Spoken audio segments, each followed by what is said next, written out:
Yo. Oh shit. Hola. What's up? Let me turn you up a bit. Okay. How's it going, man? I'm kind of nervous to be honest. Very nervous, but I think it's gonna be all fine. Oh yeah, And yeah, you? yeah. No reason to be nervous. It's all good. It's all good. Um. I'm telling you that myself, but like I'm watching your videos for some time. It's a little big moment. So, um. It's all good. It's all good. We're gonna make you a lot better today. all right, sounds good. So I'm reading your Metafy page, and you said two main goals: winning lane 90% of the time, and abusing macro to deny the enemy the ability to come back while not throwing Yes, myself. yes, absolutely. Um, Biggest pain points: poor trading, punishing enemy mistakes, paying too little attention to the jungler, avoiding mid to late game roams. Okay, okay. So it looks like you main Gnar. You like exclusively Yes, play Gnar. absolutely, absolutely. I am currently trying a bit to diversify, but most of the time I pivot back because it's frustrating because I lose most of the time. I started playing Fiora and it kinda went okay. Started playing Zed, it kinda went okay, but most of the time I start just longing for a champ that I know how to play somewhat. Mm-hmm. So it stayed that way for now. Okay, so it looks like you do you play on a different account or anything because it looks like you didn't have that many games last season. I didn't. Last season, yeah, no, I didn't play that much because of stuff, but Okay. that's Mm-hmm. unrelated to that. But I'm ramping up again and uh, just wanting with the games that I play, they have a bit more impact. Okay. So Um. So wait a sec. So it looks like you another thing you exclusively take Ghost. It looks like. recently, because I tried it out like for maybe 2 weeks, because I tried to, uh, I realized because of trying out a bit that more kiting is really um, beneficial for the way I play now. Okay.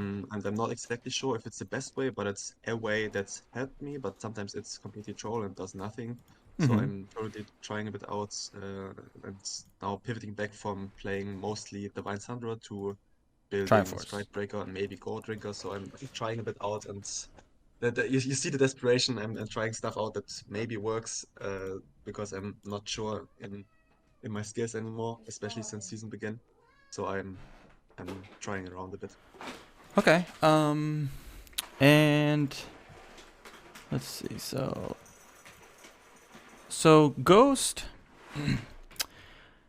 Ghost is actually like it's a pretty sick summoner spell. It's definitely underrated. Now the problem is not only does Gnar get like a lot of free movement speed, from his 3-hit passive, Yes. um, Flash is like really he's one of the there's certain champions in League where Flash enables them to make plays, that otherwise I wouldn't be able to make. So Yeah, of uh, course. So like same double jump into Flash R is insane. But right. that's the other point.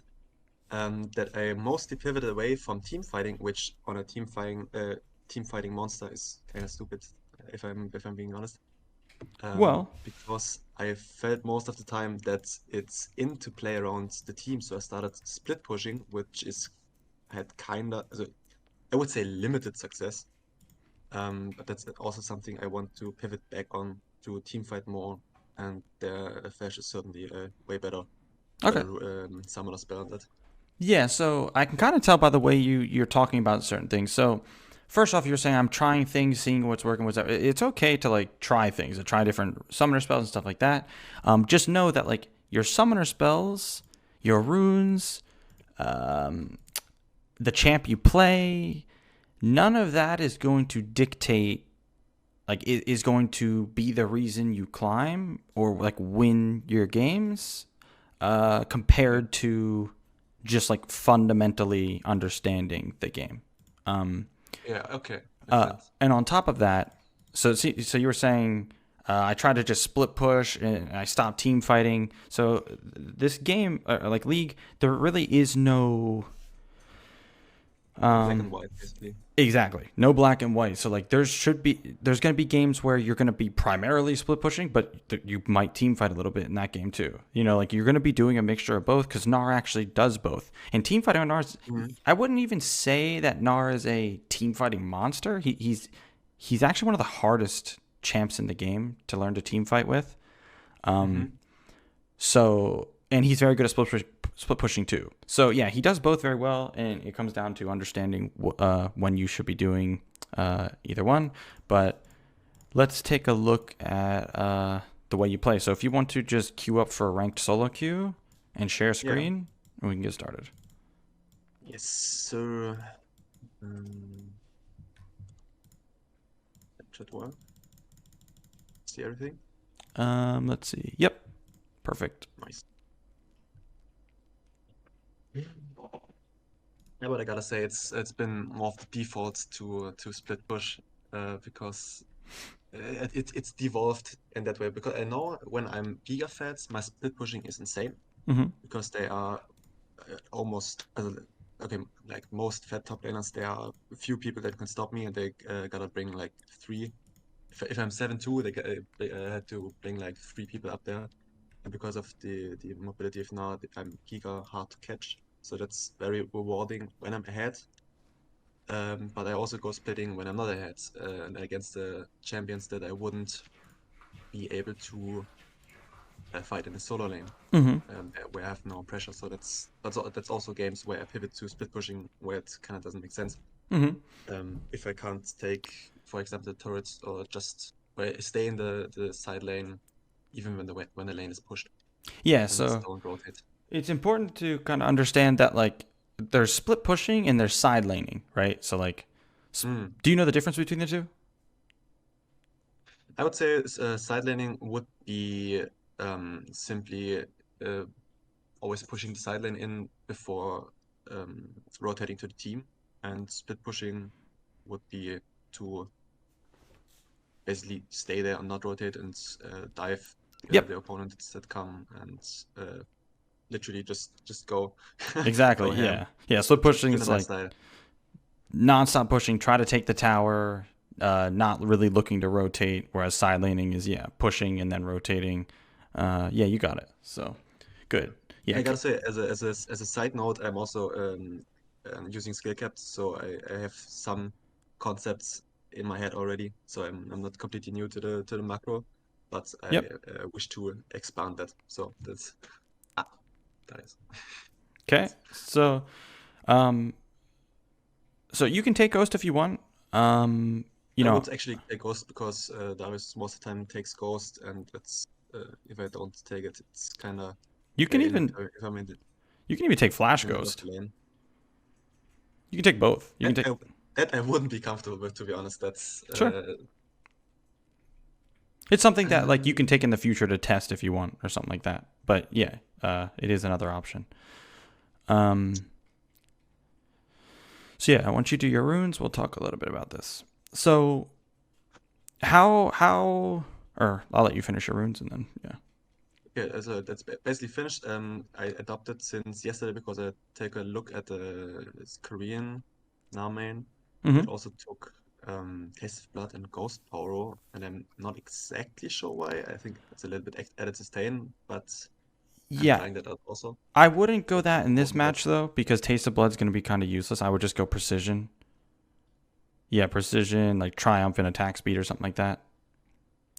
That would probably be best. Or you can even go last stand. It doesn't even matter. But yeah, definitely not Taste of Blood for this because you're ranged, yeah, right? So like you're gonna be pressuring him, not the other way around. yeah. Um. Okay, so how does this matchup go in your opinion? It's one of the skill dependent matchup. So like if I space correctly, it's relatively I wouldn't say easy, but it's very doable. Because if I can dodge his E, which has a I think slightly larger range than my auto attack range, so I can uh, bait it, walk back, uses it, Exactly. and I can pretty much go Yep. ham. Yep. That is the key for the matchup. It's like the footsies part of it. Yeah, you gotta like Yeah, exactly. Threaten him, make him And feel like you're going to walk into range, then you back up preemptively, dodge his E, and then you're free to do whatever you want. yeah, and it's his E also has a slightly larger cooldown than my E, so I think at base rank 1 it has 24 seconds, and mine has 20. So I have a little bit of play there, but if he hooks me, then I'm pretty much getting my ass blasted until I can get out, and then also have wasted my No, go deep blade, go deep disadvantage. blade, go deep blade. Yeah, you don't want D shield when like he's not really going to be hitting you. Like if we're playing this right, he shouldn't be hitting you that much. So deep D Okay. shield won't be right. I mostly take it in against matchups where he takes me or is able to hook me once and I lose a bunch of health. So like a like a little insurance because I mostly am able to dodge the E, but hmm when I have a bad day or I'm just a little bit slower, then I'm absolutely not dodging that E. So how are you going to control the wave? The first wave. What are we looking to do? I would actually go for the slow push and Yep. be aggressive early on. Yep. So we want to get a push advantage, get a slow push going, and then contest his CS. This is what I was a little afraid of. Don't even use sums because you're probably dead. Yeah. So this isn't that big of a deal. Like what just happened isn't that big of a deal. But Should I TP? no. It's Um, pretty much the first time that happened to me. yeah, you honestly should be in like it's you're not really getting much value out of what you were doing anyway. But like I Yeah. said, it's not that big of a deal. It does suck that you might miss one minion's worth of XP. Oh, I think we're gonna get lucky. Come on. I think you're gonna Yes. get nice. That's really, really Yeah. good. Okay. So it does mess up our, the game plan, but it's okay. So we're gonna want to let this wave crash. So Yeah. just like farm safely. You can try to poke him when he, gets too close or something. But yeah, you want to let the wave crash and let it bounce back the other way.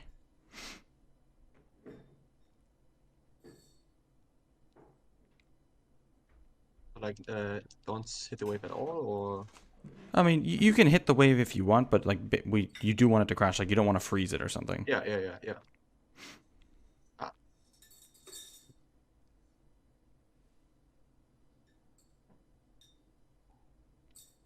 Okay. Yeah. Nice. Okay.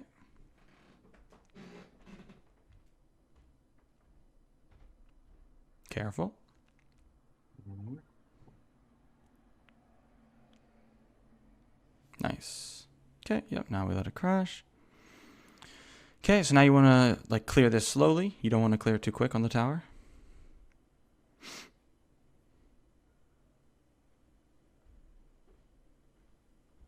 Okay. Now you just last it. Yeah. Be a little bit careful that he's not. I mean, I don't think he'd be sitting in the brush. Yeah, you can throw your Q in there if you want. Mhm.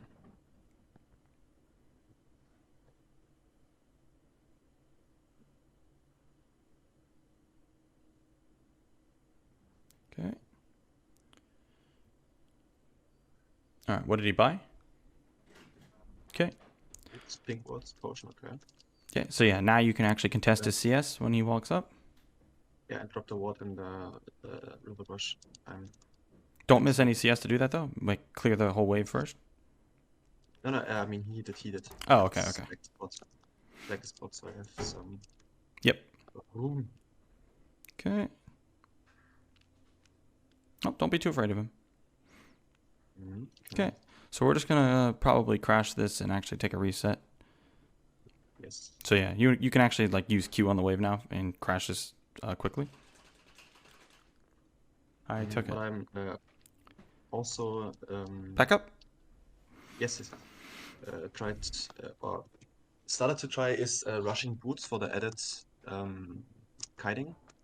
Yeah, level 1 boots definitely a good buy. But not I wouldn't go more than that. Yep, Yeah, longsword. Yeah, and you can wait for dagger. the dagger. Yep. Cool. Actually, I would go into Stride then, So, because that's what I started right now. But normally, before I would have gone Trinity. what is that? The high elo Gnar main that you were looking at? What does he normally do? Does he switch? That one took Stride or Gore, but I didn't exactly figure out which one in which case. Okay, So that's fine. in some scenarios, he went for like a cannon or um, win. Oh, Took slow push. Only last hit. Don't clear faster than you need to.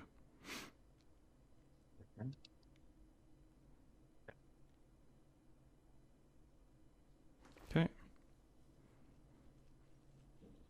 Go to base again. I think. Let's check.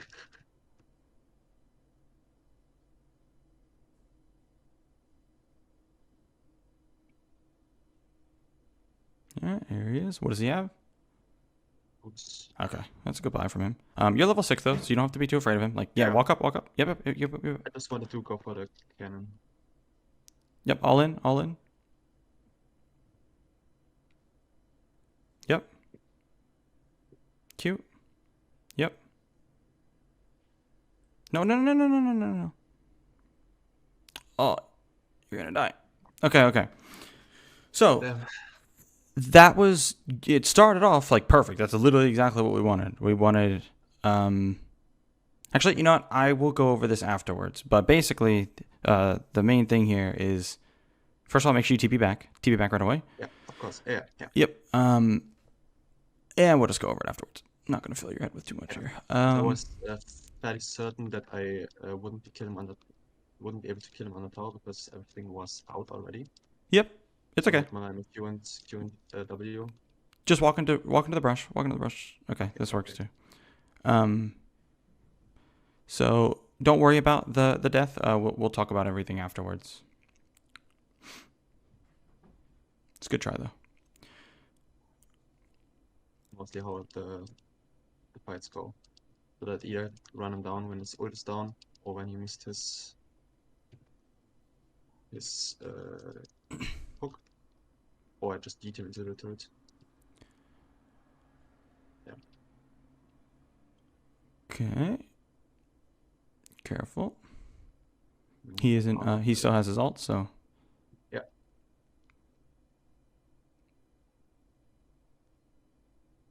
Yep, that works. Yep. Okay. Okay. Good.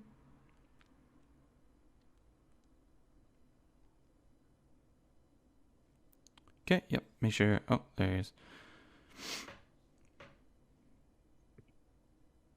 Good. So yeah, what you're gonna try to do here is you're purely gonna be trying to bait out his E. Don't worry about it. Okay.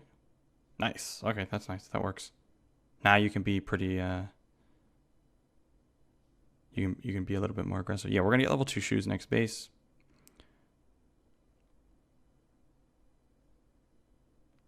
Potion. Yeah. Careful. Like why? So in a matchup like this, when you're in Mega, you do not have to do anything. Like you can just jump out. Good.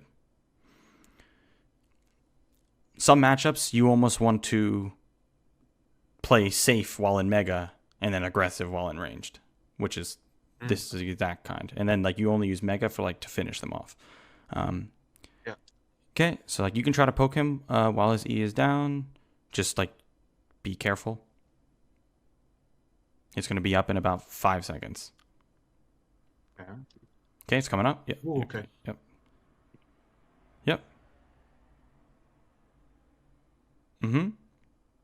Okay, it's okay. Back up. So he has level 2 shoes, so it's okay. It helps him a lot with this matchup. Yep. Oh, I don't know where he's going. Okay. Walk up. Alt the wave. Clear the wave entirely. And then Q it, and then get the fuck out. Perfect. Oh, and Ghost, get the fuck out. Yeah, run! Oh no. Stun him.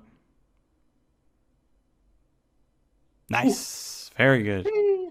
Okay, so what we just did right there, Gnar's Mega Gnar all since you can't be in Mega all the time anyway, it's okay to like alt like Yeah, that you and waste get. the hour when as of yeah, exactly. But sometimes I do that. Sometimes tier two and another long sword.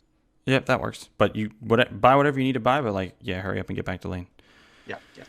I do that sometimes, or I do that a lot of times. But I am currently trying to um, Money well unlearn that spent.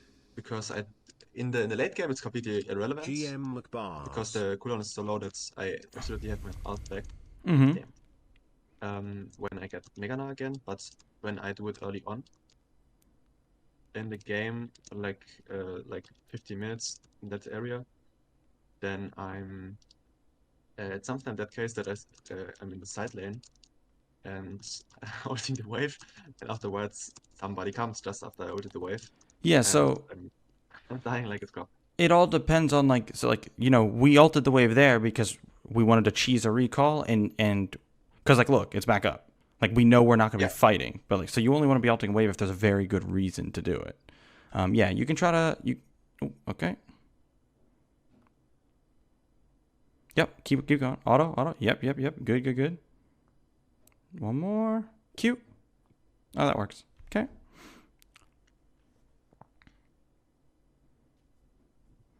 So once you come out of Mega here, I want you to. You can just ult him there. Oh, really. yeah, you can just ult him because you're not going to be back in Mega for Oh, a same while. principle. Oh, okay, same principle. Okay, let's So okay, after you clear this wave on the tower, so listen closely. After you clear this wave on the tower, yeah. and you guys are like laning again. I want you to just walk at him, not into your auto range, just out of your just walk at him and then preemptively turn around. Don't even hit him. Don't do anything but walk at him and make him feel like you're walking close enough to get pulled by his E and then turn around. Don't try to hit him, nothing. Just totally focus on baiting out his E. That's it. Okay? Might pick in my jungle right now. That's fine. No, don't go into the brush. No. That's how you die. What you just you see? Okay, so okay, perfect. Now you beat his ass, but okay, no, you don't have to run us down. You don't have to run him down though. There you go. Okay. Oh no, you're about to die. Yep. Okay. Yeah, I wanted to stay in the Q range to not get hit by the Q, but I shouldn't have stayed in auto attack range after. Well, no, you don't even have to get into his Q range though. Like you're a range champ, right? Like you have so much movement speed from your 3-hit passive that you just need to hit him. If he walks at you, you turn around. Like you literally can just kite him. That's it. He can't do anything when he misses his E. So, and now the other thing is you almost got yourself killed. Yeah. Going into that brush. Yeah, of course. I've got yeah, true. I just wanted to drop a ward and turn back. Yeah, nah, fuck. Mostly it works, but no, that's probably suicidal. Well, yeah, it's just like we'll talk about that after too. But basically, okay, the way you need to be playing is slow push. Okay. Because the next wave's gonna be here, and it's actually pushing to you, so like you can deny him the cannon here. But anyway, so same thing. Just first things first. Don't even worry about hitting him or anything. Just bait out his E, and then once his E's down, just auto. If he turns towards you, turn away. Don't ever get in melee range of him. You never have to. Okay. Okay. Yeah, I got a little overconfident because I was shot before Mega Gnar. Could have ulted him into the turret.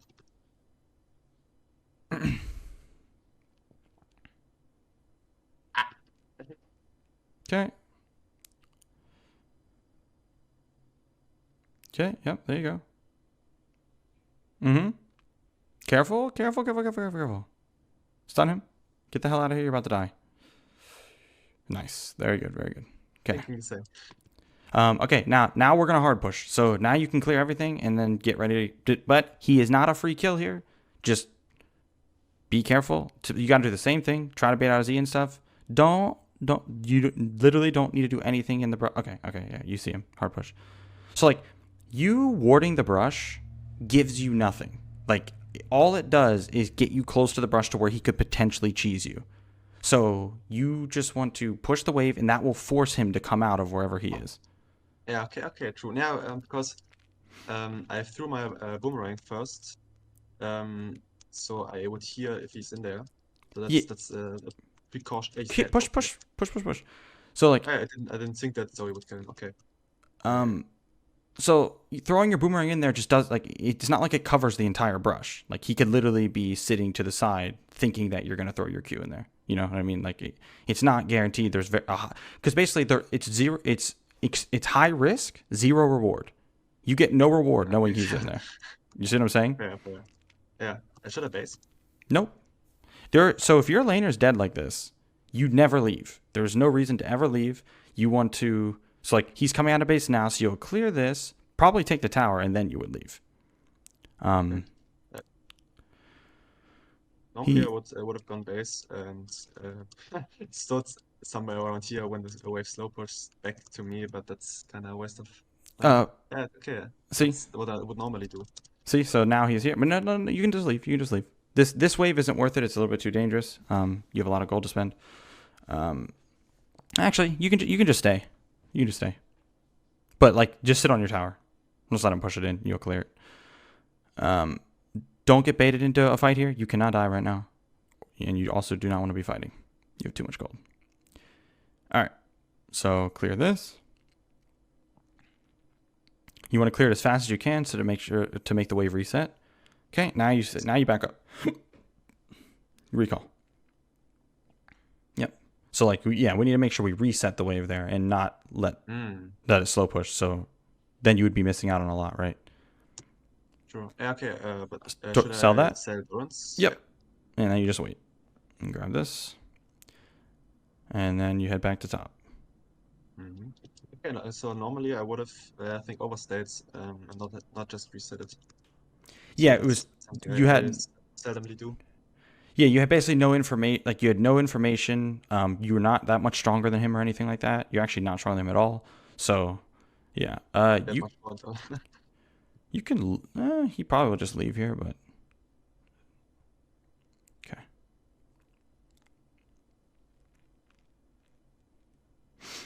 Okay. So now that we have our base in, so don't go into the river because he can be waiting there. So you're just going to just push the wave. Yep, there he is. You can do that though. Oh, nice movement there. Yep, get ready to stun him. Yes, sir. Okay. Nice. Oh no. Okay. I had to try and feel enough, but that's holy fuck. Very good movement, like walking into his cues like that. Good job. But Against the terrorists, should maybe base. push. No, push. Really? Okay. Oh, okay, never mind. We see them now. Now you can back off. Okay. I'm getting for the way. You could even still push it. Yeah, fuck it. Who cares? Like they're busy anyway.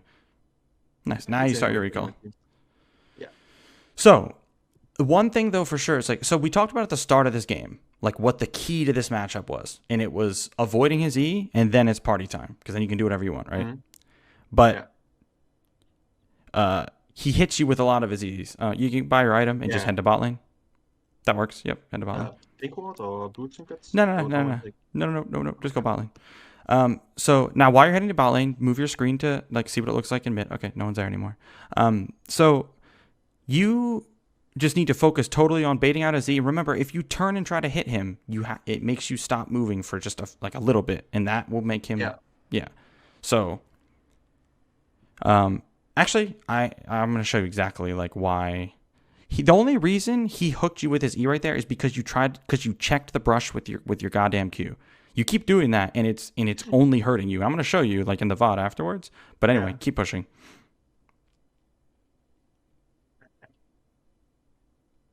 I don't know what the hell this guy's doing here, but keep pushing. Okay, so Dragon's coming up here. Everyone has illness for. Okay, what items does this guy have? Oh, he's fed as fuck. Let's get the hell out of here. Yeah, let's get the hell out of here. So we're gonna switch sides of the map entirely. So just recall and go to top. We don't want to. So this is called lane assignments, right? Like your lane assignment, you do not want to be. You have armor shoes.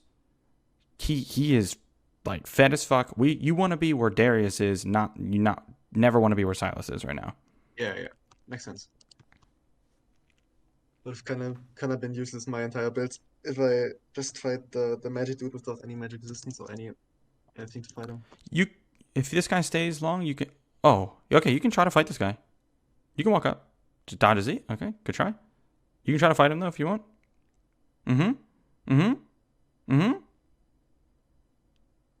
Mm-hmm. Good try. Good try. Very good try. So as you can see, it's like if he doesn't hit you with E, he can't win. Yeah, true. So that's what I mean by like you can fight him if you want. It's like, okay, you can kill him, but you gotta bait out the E. So next time we meet him in a side lane, we're gonna do the same thing. Literally, just focus purely on getting him to use E, and that means don't click him to attack him. It just focus purely on the movement. Move towards him, back up. And all chat, tell that guy to stay pissed because he's dog shit. Okay. Like, yes, godlike. All right, that was godlike. All right, now we're gonna go back to bot lane because we think Darius will probably go to bot lane this time. I mean, it could be Silas, but either way, we want to be on the opposite side of the map of Baron.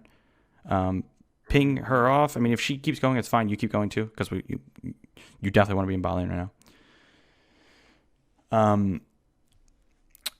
And this is what happens sometimes in low elo. You know, players will not know where they're going or what they're doing, but it's okay.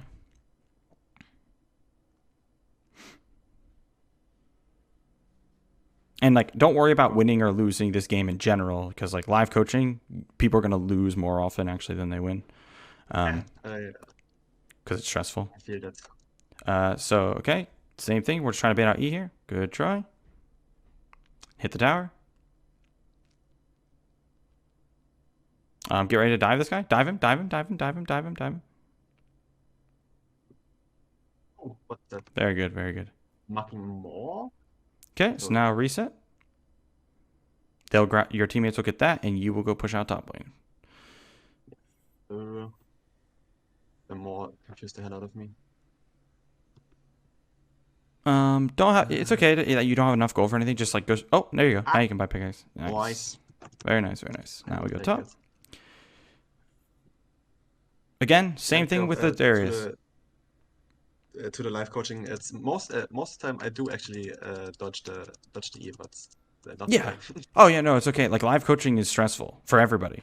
No matter, I've coached literally every elo from challenger to, well, I haven't coached iron before, but from challenger to bronze, everyone gets stressed out live coaching and plays worse. So it's okay. Don't worry about it. Yeah, I figured so. It's more for me to like kind of see how you play. Making the way of playing, yeah. Okay, so it's a go and ward push if I'm staying here. So we're a little dangerous here, but you should be fine. You're just gonna clear this and just back away. Okay, we have more information. You can try to like kite him with Mega Gnar or Mini Gnar. Okay, get ready to bait out the E. As soon as he turns around, you click back. Yes. Okay, now back up. Need more information, so because we don't know where Zach is. Oh, now we see Zach, so you're good. Yep, hard push. So just walk at him and turn around. There it is. Beautiful. Now run his ass down. Oh, okay. Don't get in melee range, though.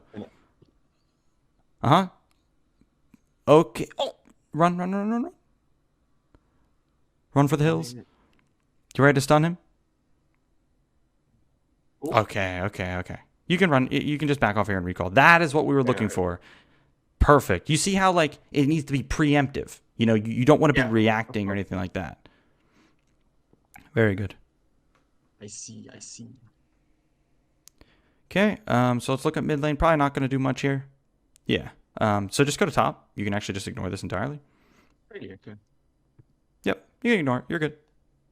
Okay, mostly would have stayed to get away for stand there menacingly. Because like we just want to get a head start on like pushing this out. Ward somewhere here. Nope. So that I don't get Nope. We know where everybody is. There's no reason. Just hard push. Yeah, I could normally would because of fear of getting collected. Like if a Zac or a Amumu decide to roam. No, we know where they all are. We know they're all bot side. Okay, I didn't look, to be fair.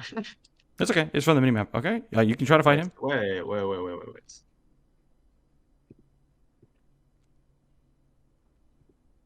Okay. Oh, It's done. Oh, that guy is...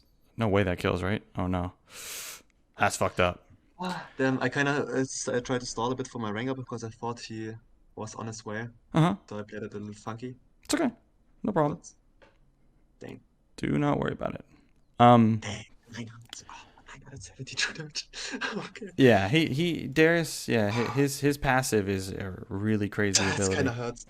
So what I want you to see here though is even though you're behind and you have 5 deaths, your CS numbers aren't too bad.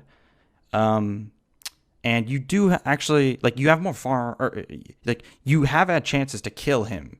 You know, Yeah, of course. so And right now, I think right now I would have killed him if I didn't tank 2 Qs to the face and healed him back to full. So that's actually going next. Something like Deadman's. yep, Deadman Or sounds good. I mean, you could also go Deadman's works. You're gonna definitely need some MR at some point though. So I mean, you could go Force of Nature next if you wanted. Either one works. Okay.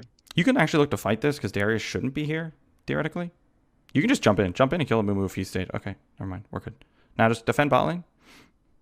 So Darius shouldn't be here soon. Okay, yeah. That's what you want. Go. They're throwing. Yep, kill Silas. I actually would kill those in the turret because I'm not exactly comfortable. Yep, you're good. It's a good try. I mean, it's actually fucked up how Amumu had Hourglass, Silas had Fizzle. It's okay, actually. The quicker you can get out of this one, or like the quicker this ends, is actually not that bad because we have a lot of stuff to talk about. Yeah. But either way.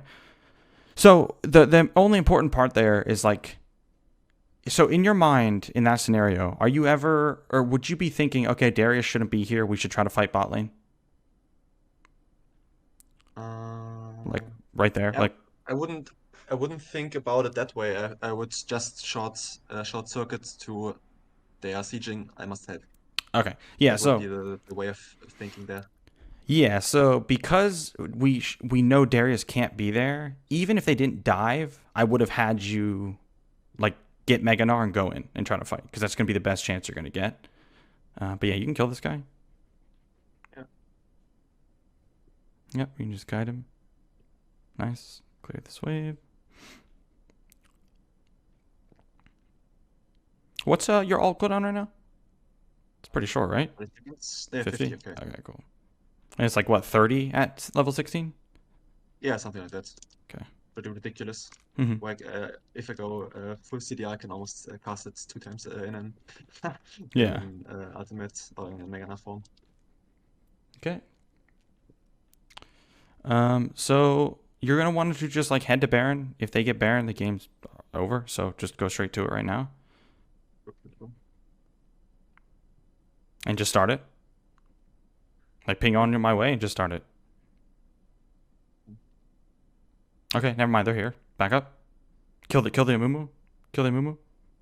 Oh boy. All right, shit's gonna hit the fan. Just do what you can here. It's gonna be the best chance you get. So. Oh no, he got. Oh, nice. Okay. Ow! No way you did that. That was godlike. Wow. Jesus. Your movement there. Yeah, so I still have 1.5 million points on now, so I have some basics, but it's That wasn't not enough. That had nothing to do with Gnar. That was just godlike movement. You could be on any champ and that was sick. That was very good. No, I don't tell anybody that, first of all. Now, because movements are a skill that's pretty rare for people to have, especially in lower elo. That was really, really good. But anyway, so yeah, now I can open this up and we can talk about it a bit. So can you like download this game and just like send it to me? Send it. Okay. So Discord uploads. Or how does it work? Yeah, you just like click and drag the file and send it to me in Discord. Okay. All right.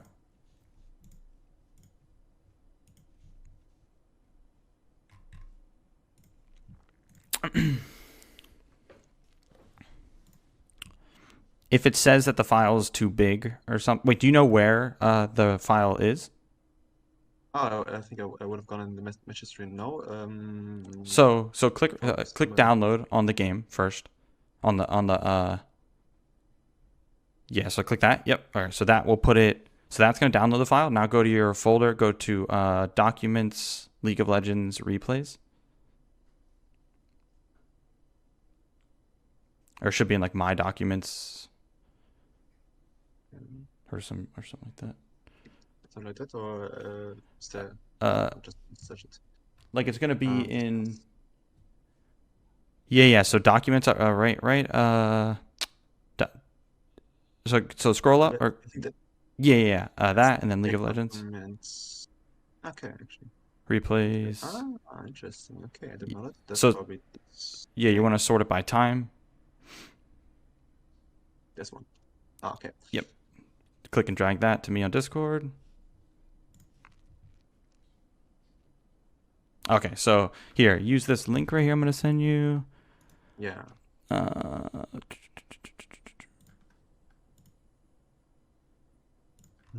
Okay, so here, just join this.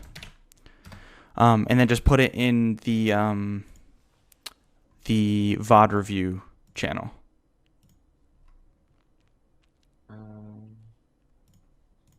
What is it? Welcome, server access. You might have to like click.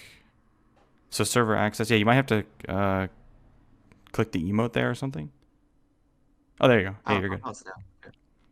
Okay. So scroll down, look for VOD review submissions right there. Is it? Up. Right there. VOD review. You see it? General, okay. third one. Yeah. So just put it there. Yeah. I'm putting.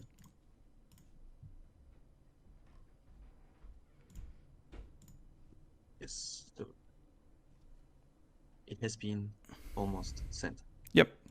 And then I'll Yes. grab it and I will open this game up. Yes. So should I cancel streaming? Yeah. Probably. Yeah. All right.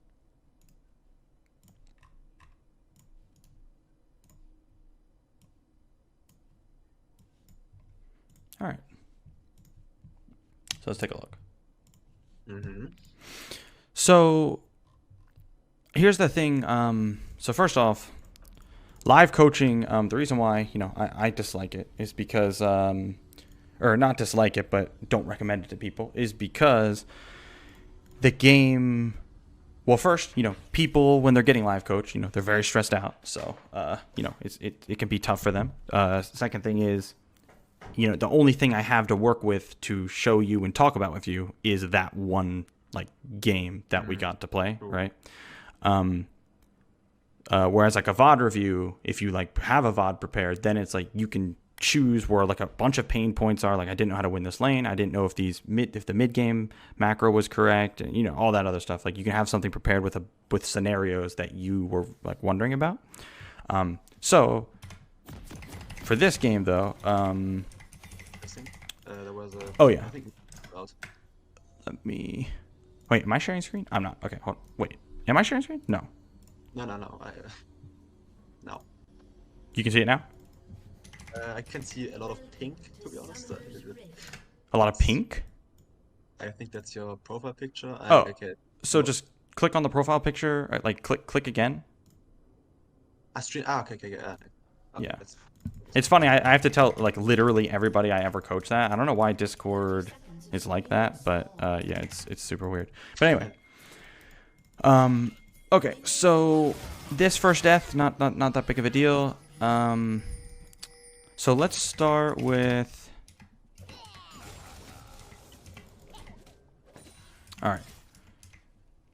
So the way you're going to be playing Gnar into any, melee, you seem to have a grasp on this concept I'm about to talk about, but just to make sure. So yeah, when the wave is pushing into you, right, obviously you're not going to be, bye Pam, you're not going to be getting aggressive or anything, but you can hit him whenever he basically walks past this point. Basically, you want to hit him whenever he's going for CS, and you're not going to take aggro from the ranged minions, because the ranged ones are the ones that matter. Yeah, So, okay. So right there, you could hit him. That if you walked over here, hit him, that would have been fine. Because when live coaching in a matchup like this, especially, I can't tell you But if I'm trying to like micromanage you, you know what I mean? Like it'd be impossible because you have Yeah. by the time you hear what I'm saying, the situation's already gone. So now I can kind of go over all those things. So like right here, you want to hit him. And this again in any matchup, this is how it's going to be. You're only going to be able to harass them when the wave's pushing to you, like this, when they're going for CS, and you're not going to take aggro from the ranged ones. Okay. So it's like right here, yeah, you started to hit him a bit right there. Now you should hit him here too. And then whenever he's not going for CS, that's when, well, so depending on what you're trying to do with the wave, in this specific scenario, we want the wave to crash on your tower so we can slow push back. Yeah. But let's say you wanted to freeze or something. It's like you'd harass him whenever he walks up, like up here for any of these ranged ones. And when he's not going for these, you just nonstop hit the wave to try to thin it out as much as you can. And the time where you would want to, so to kind of tell when you want to let it crash so you can slow push or freeze is, it depends on their HP. If he is like half HP, that means, okay, we don't want to let him crash the wave because that means he gets a free reset, right? So that's when you'd want to go for the freeze to make him either have to overstay or take a bad recall. But he has full HP since, he got to push at level 1, which obviously isn't what we wanted, but because of the level 1, we had to let him push to us. And since he doesn't have enough HP for us to do anything to punish him, we have just let it crash. Okay, so we let it crash. Now, the reason why I'm telling you, if you remember, I told you a few times when you were clearing on the tower, I said clear it as slow as possible. Yeah, so that it crashes and really starts a slow push. Yeah, because it's going to slow push even if you clear it because your wave's here already. So even if you clear this really fast from now, it'll still slow push. But the longer it takes, the closer it is to your towers, the bigger the wave you're going to have. Yeah, let it stack up a bit. Yeah, okay. Yeah. So you want to literally just last hit. You see how you see how you're damaging the cannon, and then you're going to kill both of these right here. Because you want the tower to shoot as many things as possible. That was 3 or 4 tower shots right there that were just skipped. Yeah, that's true. But I gotta say, I got a little bit of trouble with last hitting. So sometimes I do it a little more over the top. So like with more health, because it's not unusual that I miss. For example, in the first 3 waves, that I miss like 6, 7, 8 CS. So that's I learned to be a little bit more aggressive, because otherwise I'm just missing it. That's okay. Yeah. So something I have to learn. That's a very common noob trap. So all that is if you're missing CS, you're going to use abilities to do it. All that it's going to do is hurt you in the long run. It's okay to miss CS if you are, because if you're trying to only last hit, so the wave will slow push is like we're talking about, but you miss CS doing it, that's okay because you're doing the right thing. It's just going to take practice for the micro part of it, the last hitting part. Okay. You shouldn't use abilities to make up for your lack of last hitting ability, because that will come with time. Because those things will, especially in lane, it's a common thing for people to use abilities to grab CS, and then that now they don't have that ability to use actually in a trade that's important. Don't try to skip that or make up for your lack of CSing with abilities, just because it will get better over time. Okay, so now we start last hitting or slow pushing, but we haven't taken a reset yet. So here,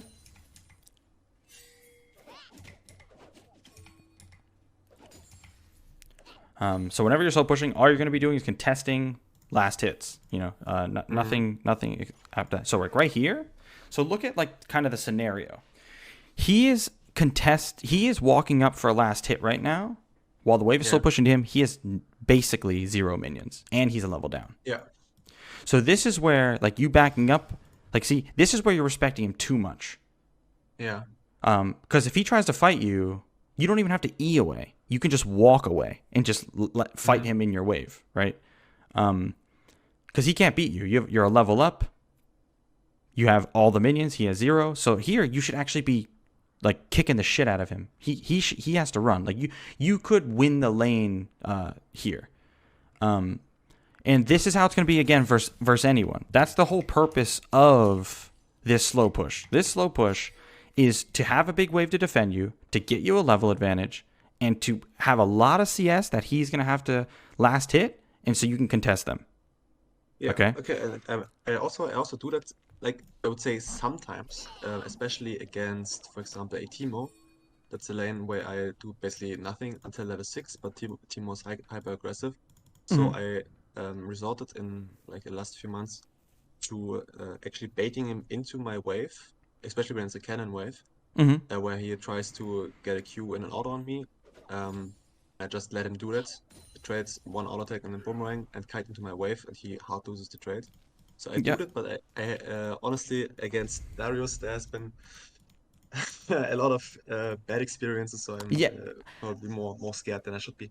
I literally have a video actually on YouTube for Skill Capped where it talks about how low elo players like Darius. I use Darius as my main example, where like people have. I think I saw the video already.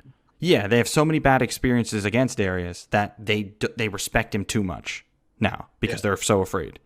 You don't. That's another trap like to get caught in, because at the end of the day, it is just fundamental things that will let you beat Darius. He can't just kind of like skip these. You know, he's not strong enough. He's not like some giga broken champ that can just run through you here and your entire wave and be a level down and still win somehow. The champ's just not he. Oh, the only champ that could maybe come close to doing that is like Irelia, because that champ's actually bullshit. Yeah. But Ink, she could like clear a bunch of these minions out. But anyway, so you get when you're slow pushing like this, you're gonna be having level advantages, and then it goes from you being on the defense when the wave was pushing to you to like now you're on the offense, meaning any CS he's gonna go for, especially when he has 0 minions with him, he has to get punished for this, because he actually doesn't have to go for this. This isn't even dying right now. He literally can sit back here, miss no CS, and the wave will come to him. And then he'll be fine. But so, because like low elo, all it comes down to is you punishing mistakes, and they will make them nonstop. This is the first, and then they will make big mistakes, not just small ones. This is a huge mistake. This is a lane losing mistake. You could pop Ghost here and all in. And I gotta say, on most other champs I would do that, but I do that often. Where I say, okay, this guy's obviously trolling.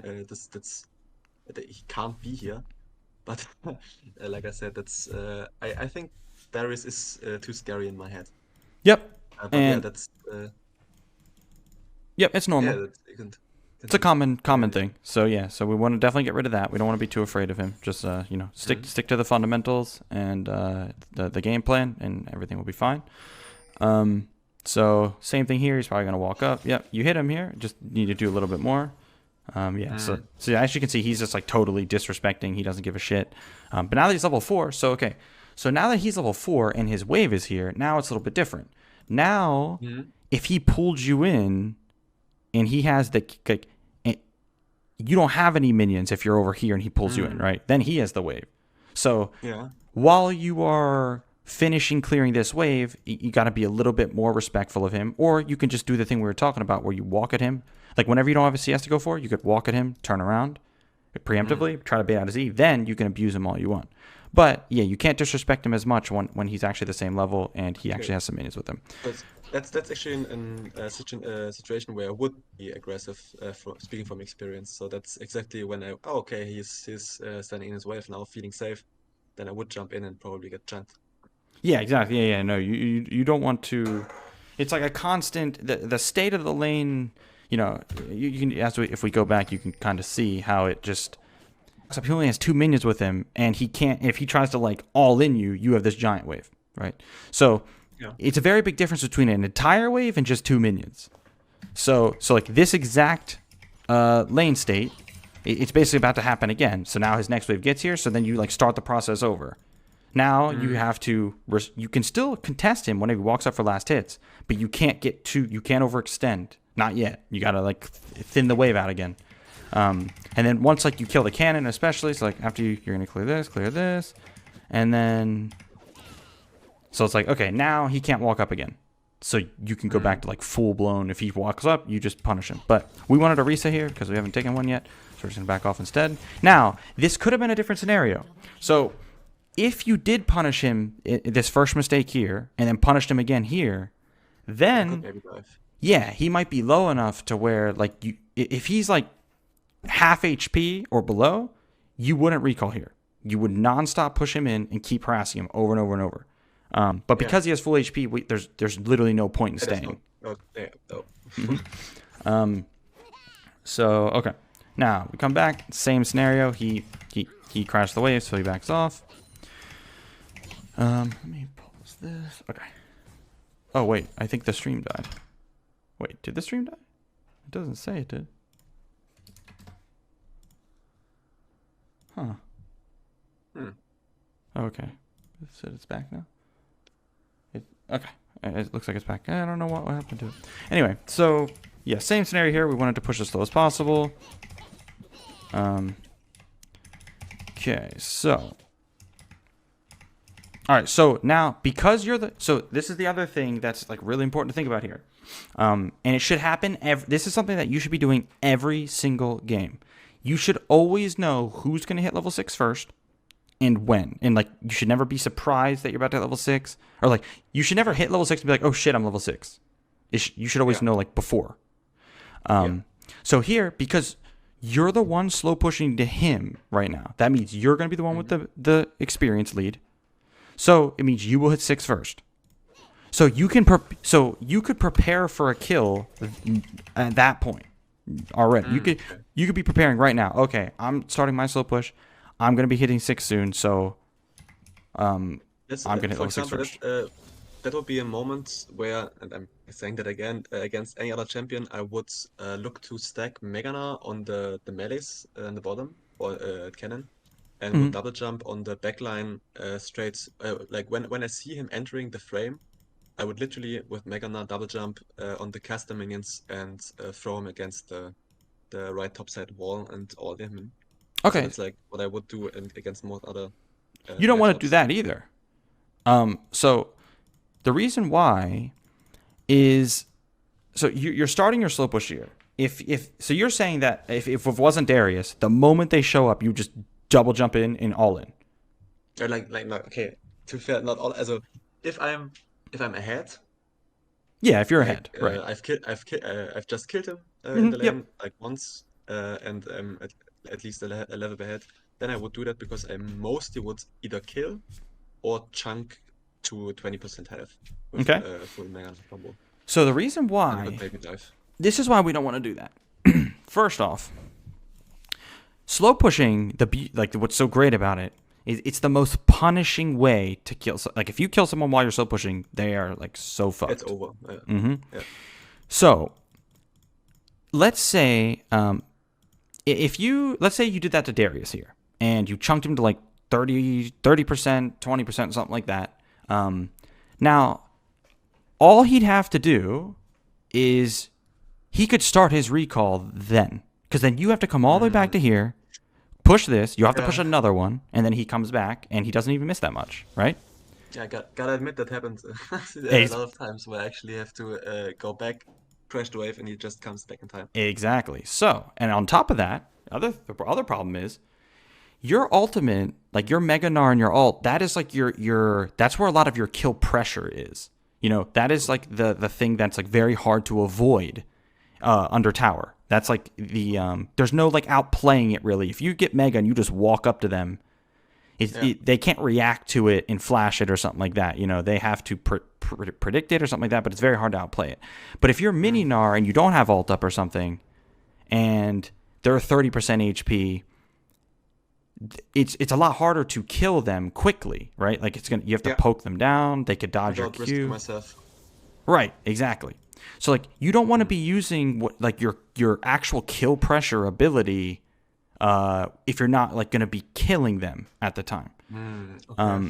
Because like basically whole point here is, okay, we know we're going to have a kill opportunity because we know we're about to have a big advantage. We're going to be level 6. They're not. We're slow pushing. So your goal here is to chunk him without using anything crazy. and keep slow pushing. And then if you get a chunk, then you hard push, then you get mega and you dive with that. And then there is no then they die and they lose everything and the lane is over. That's like best case scenario, and you can do it actually very frequently. But yeah, that's why you don't want to be doing it too early.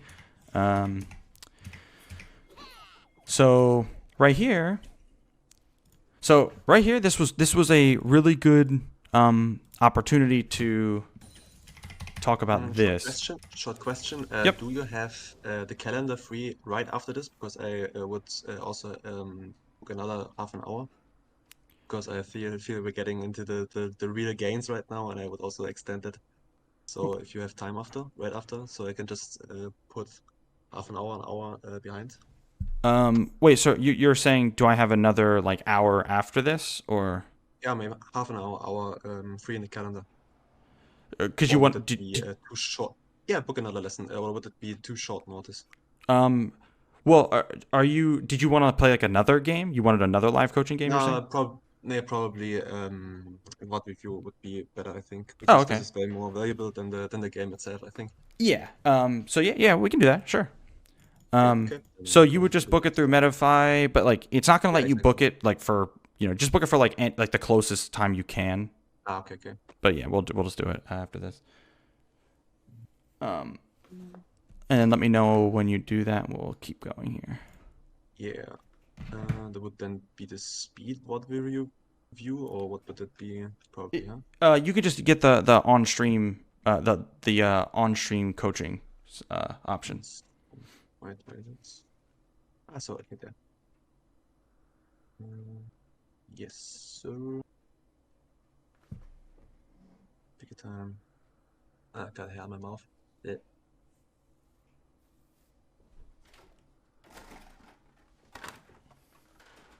That's actually for right now. Yeah, 15.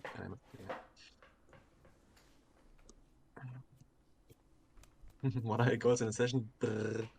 Add to session.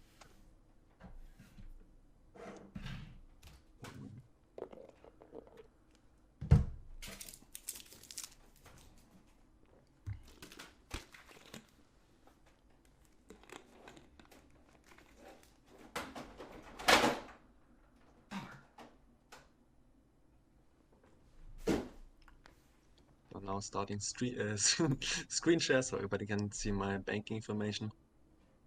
Oh no, it's okay. The stream can only see my screen right now. I would say now I'm starting screen sharing, so then that the stream can it's through that the stream can see all the money I got or not, but it's through. You can take a look at your money.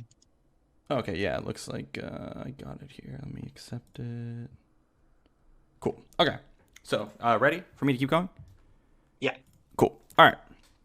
So, like we were talking about, you're starting a slow push. You're not gonna have a kill opportunity here, but you were missing a crucial fundamental here, and I kept noticing it. So Darius is gonna show up. Now watch. Darius shows up here, and the first thing you do is this. Okay. Scare them away. No. So this seems like it's not that big of a deal. You throw it, whatever. Here's the issue with it. He's not going for anything. The odds of you landing this, no matter who you are, you could be Faker, you could be the best player like in the world. You can't consistently land something when they are not going for CS or like approaching you or something like that. So you should be like throwing this. So I'm going to show you why this is important here and why it was important actually a lot. So like, see, now that you did that, it's like this is where, so when he starts to walk to like either walk up for this or walk up to hit you, that is when you need to be hitting him with Q, because you need to hit him with Q right now. And you basically just threw it and now it's on a 6-second cooldown. So now it's the opportunity there, but I no longer have the possibility to do it, or the opportunity. Yeah, okay. Right. Like that's really important now because he's trolling walking up. Like he is. You are level 6. He is in legitimate danger, and he's just griefing. But you don't have your Q to actually like pressure him right now. So you grab this. Now he's trolling really hard for this cannon. So this one we tell you to like kind of go in. We still don't have Q, sadly. But so what needed to happen here is first, the biggest thing is the mentality. You needed to see right here, you need to be thinking, okay, I think he wants this cannon, and even though I'm level 6, it doesn't seem like he's going to like respect. I think he's going to go for it anyway. So all you need to be paying attention to is if he's going to go for this or not. It's clear right here that he is. Yeah. He's looking right at it. It's getting low. He can't help himself, right? Yeah. So that means you should be preemptively moving up like this and then start hitting him. He has a long way to run, right? Like, he's got a long way to go. He is all the way up here, and he's griefing. So, because I'm going to... Look how long it took for you to actually start hitting him. Mm-hmm. That's when you hit him. That's too long, yeah. Right. He should... Actually, now, seeing it, I would have actually jumped over the cannon and engaged, but it's probably also stupid because I don't have to. And I can just hit him without using... Because I think with jumping over the caster right to the wall where he stood, I could have almost gotten Mega Gnar. Okay, so... all in him on the wall after the Q was out. Okay, so, yeah, so the reason why you don't want to do that... So, first off, just to finish the point I was just talking about, he should be getting hit as he's walking up. Yes. Right? So, like, he should already, like, be starting to take damage, and then you're just hitting him, like, nonstop, and then you'd be hitting him, then you'd cut him off. You would never have to jump, because look where he has to go. Yeah. So, because like your jump is important here because he has flash and ghost. You only have ghost. So you would pop ghost here, auto, get into mega. If he flashes, you have your E. There's no counterplay for him. Yeah. There's only counterplay when you give him counterplay. If you jump on him and he flashes away, how do you catch up? Right? True. Yeah. So like you should never be using your mobility unless you have to. So like here, you should have noticed he was about to make a very, very big mistake. You could just pop ghost, all in, auto the whole time. He pulls you in. So like even jumping in right there wasn't good because he pulled you in. He did it for you. You don't need it. And on top of that, it actually, all it really did was let him hit you again when. Like, you were still in range for him, right? So, like, when you're still in range for him, and he's doing this, it's like, he's going to do this. It's like, right here, all you have to be doing is walking towards him and autoing him. You should be hitting him with Q, auto, because, yeah, you don't want to get, because he's just trying to run away for now. And then once he's at, like, max range or something like that, like, once he gets out of your auto range, then you jump in and ult him towards the wall or something like that. But here, if he's just running... You could just use your range advantage to hit him, so you're not taking any damage. Now, you let him hit you because you jumped on top of him. Then you did this. Other thing is, your combo, you need to Alt, Q, and then pick up your Q. Because like you want to be using Q as... Actually, I think you missed out on Q a while here. No, if I remember correctly. Yes, like you haven't even used Q yet. It's like you need to be using Q the moment it's up because right here. So okay, so it's like you need to be hitting him with Q right here. He's point blank, so you can't miss, right? So you need to be hitting him with Q, and then you pick it up, and then you jump in, ult him, stun him, and then like you're gonna get another Q, and then you're gonna hit him with it, stun him, pick it up. This is how so you get multiple rotations of Q. Yep. Right? Because you're missing out on a lot of damage right now. So that's a really important part. So then you finally throw Q here. So now look at his HP.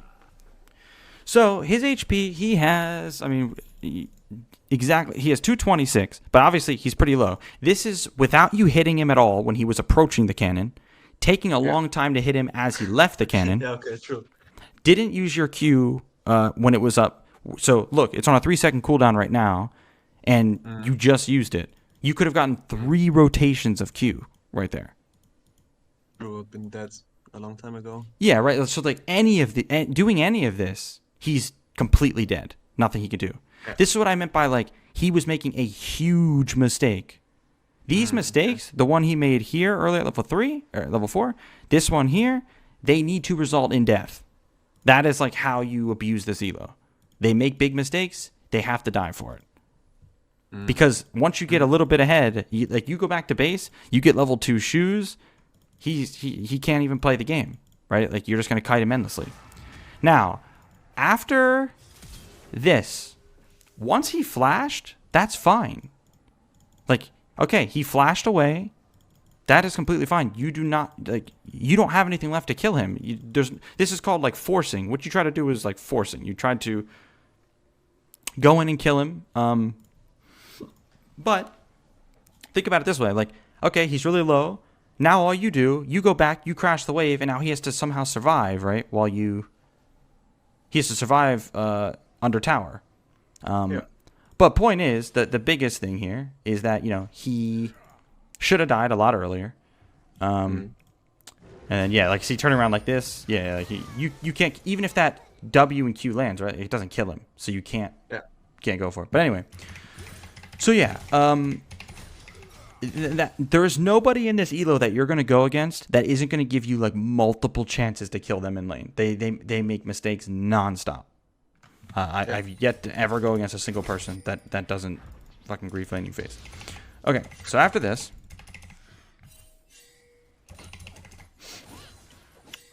okay,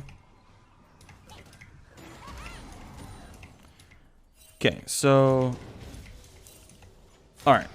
So at this point, now that you're mini Gnar again, this is where, yeah, same thing. You want to contest him when he walks for CS, but don't get baited by his E. Wave is going to get clear here, so nothing you can do. That's fine. Now we're going to start the slow push again. But as you can see, so, like, because, yeah, this is a perfect example. So because you cleared this so fast,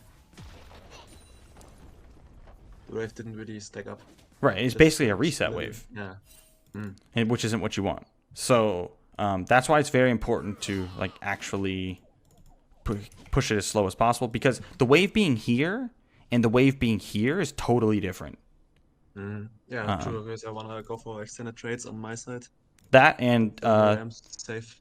The closer it is to you, the bigger the wave will be, right? So here, you know, you guys are gonna have basically equal minions. Okay, so from this point though, your goal here, we're gonna call this, it's a fighting game term, like neutral, right? Like the neutral game. This is basically what this is here. You guys, neither of you have a real advantage. So like in the neutral like this, you need to be, don't worry about hitting him. Just like what my mouse is doing right here. It's like towards him and then back preemptively. This range right here that you're in, it's the perfect range. You can err on the side of caution, you know, like you don't have to get very close to him to make him bite. He will use it. You saw it earlier, and we'll see the example. But just walk towards him, immediately turn around, because you need to bait out that E. Okay, so here it comes. See, okay, so this is what gets you caught here. You see, you turned around and threw the Q, which made you stop, and that's why he grabbed you. That's why I don't want you hitting him, using Q, nothing like that. I just want you to walk towards him, turn around. Because the little bit of damage you get hitting him as he walks up, you know, that's something down the line when you were much more precise with your micro, you know his range better, you know, way, way, way down the line, like high elo-ish, like masters and up. Because at this level, you know, all you need to do is get that E, and then it's a whole 24 seconds that it's party time, right? You can do whatever the fuck you want to him. So yeah, here you turned around, which got you hit by a Z. Now you jumped out. So now here, you want to try to hit him as much as you can.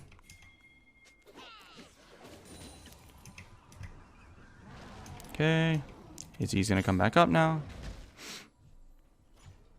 Oh yeah, this one we were talking about, like Mega versus Mini Gnar. So yeah, there's some matchups as Gnar where like your Mega Gnar is like the weaker version for you, compared, and like you're only gonna use it to jump in and like finish someone off and like kill them. You don't really want to trade, like, so like in this matchup, you don't really want to be walking up and like fighting him in Mega Gnar, because let's say he has any kind of movement and he sidesteps your W and then just True. So he can actually kill you. It would be over. Yeah. Right. Another example for that would be Timo, Quinn, probably also Wayne, Akshan. If I can't kill them, I'm just jumping in or being in as a Mega Knight. I just die. Yeah. So like right here, it's like, don't get too close to him. Just sit back, let Mega Gnar time out and chill. Because yeah, like see right here, like you were in. Yeah, so this happens. Okay, so now at this point, Mega Gnar on cooldown. So right here, okay. Just to show you another example of. So you're going to. So like right here, look, there's no CS for him to go for. Yeah. Like you need to be only throwing this Q when he is walking up for CS. That's it. Like only. You can sometimes throw it when like, let's say you're slow pushing it and he's respecting you and he's sitting way back there and he's not going to walk up. Sure, you can throw it because you're not going to use it like in any other time right now because you're slowly pushing in and he's respecting you. But other than that, every time you throw this like this, now he knows he's good to do whatever. Like he can just walk up and do whatever he wants, right? And that's what he does. So, because like if you have Q, you can actually punish him much more for that. Okay, so yeah, right here, finally got the E baited. Now, he has a long way to go, and this is good. This is where, so I didn't even realize the first, so like if you're going to bring Ghost, you know, it is a shorter cooldown than Flash. So like you don't got to be greedy with it. And the moment he misses his E like that, and you know he used both summoners last fight, you could just pop Ghost here and just run him down. Yeah, because with Ghost, it lets you like make it so he can't touch you. You know, he can't walk at you or anything like that. Like he needs to take much more damage here, but you didn't pop Ghost, and then you got hit by this Q, which gave him a lot of health, like and chunked you pretty hard. This should have been a lot better. You should kill him here again. Is another big mistake that he made. But after that, once you ate that Q and ate that auto, now it's over. You can't kill him anymore. So yeah, you just need to pop Ghost. It's basically like you need to know they're about to make a big mistake, and then once they do, you're ready to punish it. Okay, now let's talk about this because this was important too. So after you let him get away right there, now you're the one who's in a bad spot. Because you have to somehow get a recall here, because as you can see, you're on a lot of gold. You need to get a recall off because we want level 2 shoes. He bought level 2 shoes. We want to get a recall off, but because you're not stronger than him, it's going to be nearly impossible to push him in and take a recall, right? He's just going to keep pushing you in. So because he's walking away to try to get fruit or something, and you're getting mega right here, and the next wave is coming, you want to immediately walk up, alt, clear everything, and get the hell out. You shouldn't even use your E. I think that's a short circuit there for the getaway would have been enough to ult the Q. Yeah, like because your E is too important when like he's near. Too valuable. I think I actually die here, don't I? I thought you lived. Maybe not. Did you? Ghost and ulted me? Oh, I think it was super close. No. Yeah, I think you lived. I think you got away just barely. Yeah. Okay. So yeah, that made you have to use your Ghost. You traded with his Ghost too, but either way, you should never have to use anything there. Yeah, it wasn't necessary. Yeah. And like using your ult like that when like we're about to reset, it gives you a recall timer ahead of him, which is huge. Like that is a big play you just that like had you make. And you're not going to use ult before it's back up. You like wouldn't even have a chance anyway. You're going to recall, come back to lane. It's going to be almost back up and like that. But like if you're using your ultimate in like the mid and late game for no reason in a side lane, that's not good. You want to. There needs to be a specific reason you are ulting the wave. You won't even be doing it that. I mean, level 16, it's not as big of a deal, right? Because the cooldown's so short. But like. From level 11 to 15, you're not going to be ulting many waves as Gnar. You're going to be more doing it in laning phase or like 16 plus. Okay, so come back to lane. Same game plan. Okay, so right there. See, another, Another. Yep, you're just throwing, like, it doesn't matter how good you are. Like, this doesn't mean you're a good or bad player if you can land this. This is just, it's almost random. No consistency. Yeah, exactly. And like we're always looking for consistency. Okay, so here. Okay, so you see how close you're getting. So okay, so he Qs and you hit him. So like you should just be walking, turning around, nonstop. but like you're walking, you're there's too much of you just walking forward. Like it needs to be just a few steps and back every time. Very small amounts, because like you're nearly almost on top of him here. Yeah. So what actually should happen here is he just walks at you, hits you with W. Now he's already on top of you, and he didn't even use E. So if you try to jump away and he pulls you back in, you're dead. Yeah. Yeah. So, okay. Now after that, you hit him with this. What happens here?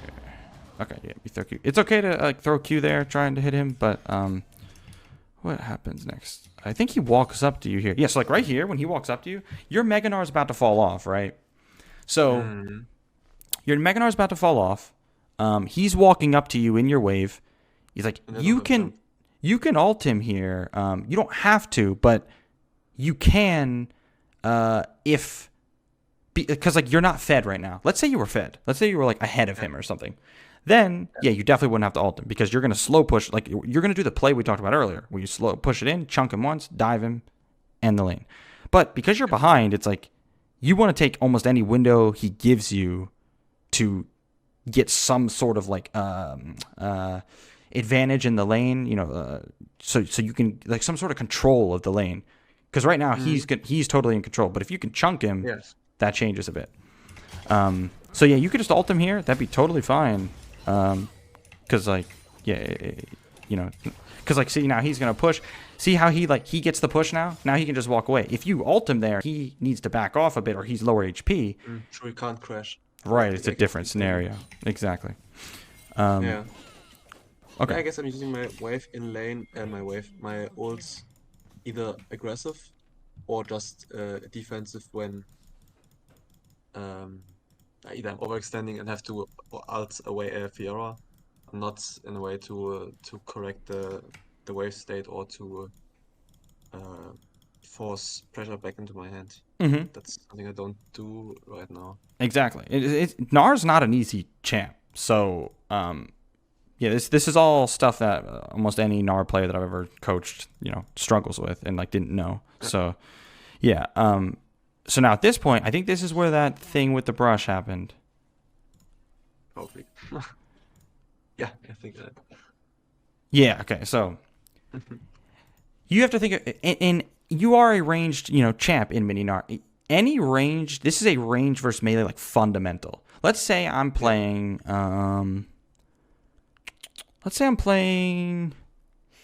Nocturne. Nocturne versus like, you know, almost any range champ, Kennen, you know, something as Nocturne, obviously without my ult especially, there's no world ever that I could get on top of a Kennen, get on top of a Gnar or anything. You know, someone with even more range than you. Except when you fast track the brush and I can land my E or what is it on Nocturne, the fear.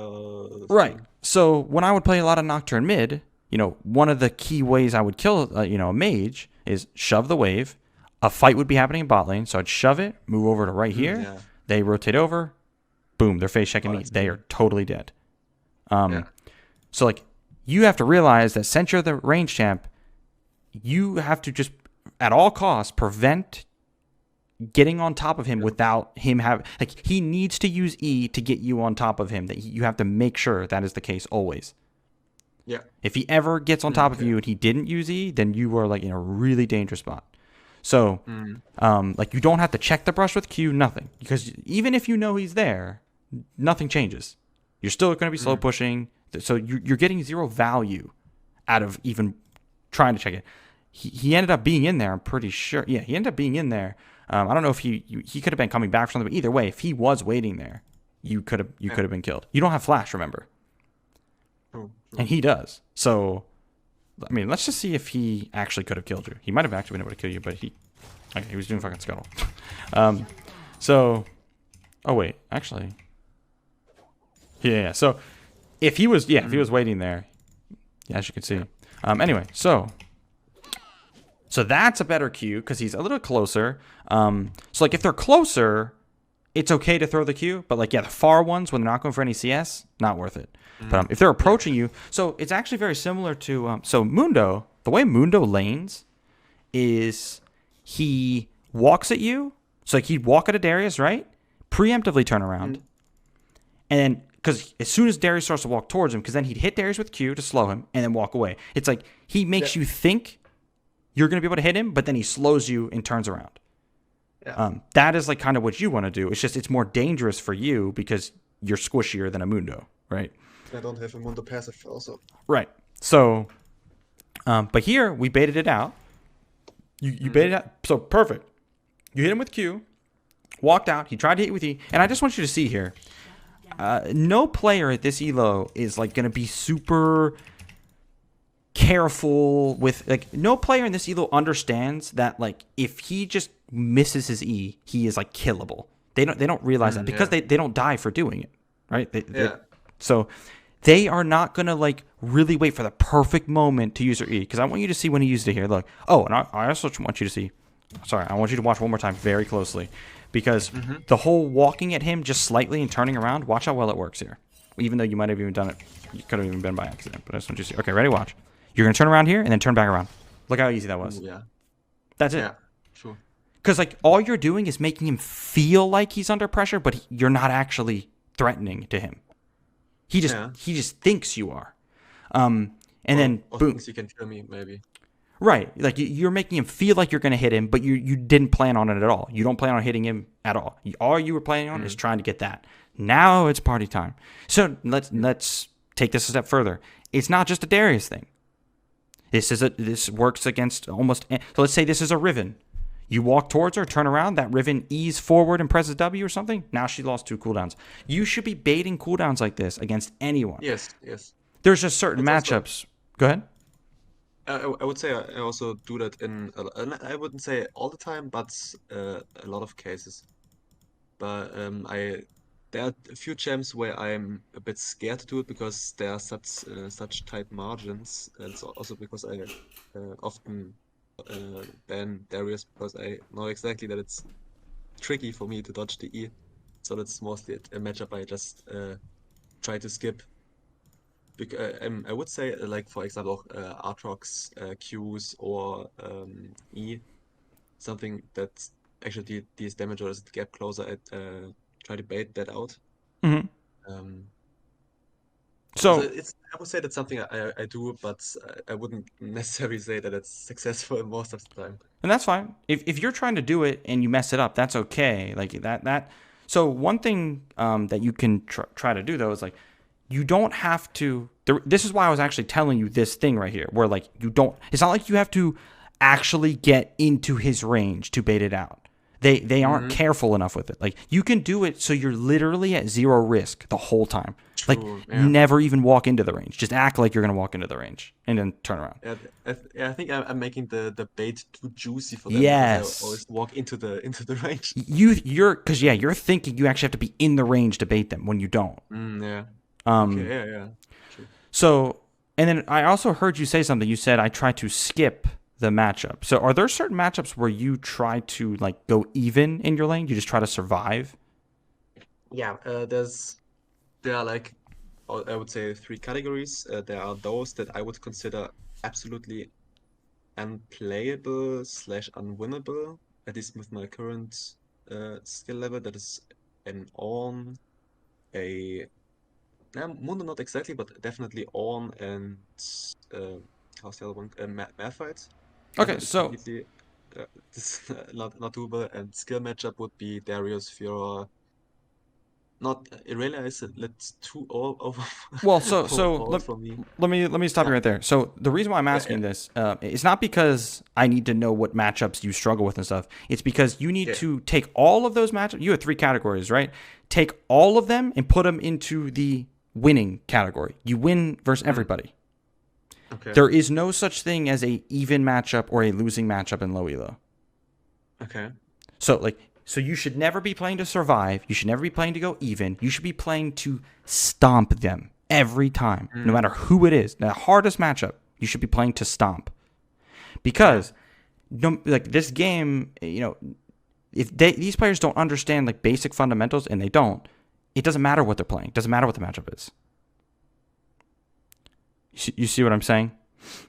I see what you're saying, but I see that I believe you. I know that what you say is right because I've seen you many times stomp low elo dudes as if it's nothing. But on the other hand, I see myself in matchups, for example, with the Malphite, where I Mm-hmm. feel just hopelessly outmatched and outdamaged, where he outpokes me with Comet and a six Yep, second Q. I have an idea. And if I go close, I get crushed by his W and E, and I do no damage because he already has 160 armor. So these are like the matches where I know I could be winning, but I don't right now see how. Yep, and I'm going to show you how. I'm So glad to look at it. this is what we're gonna do. Hmm. Let me show you something here.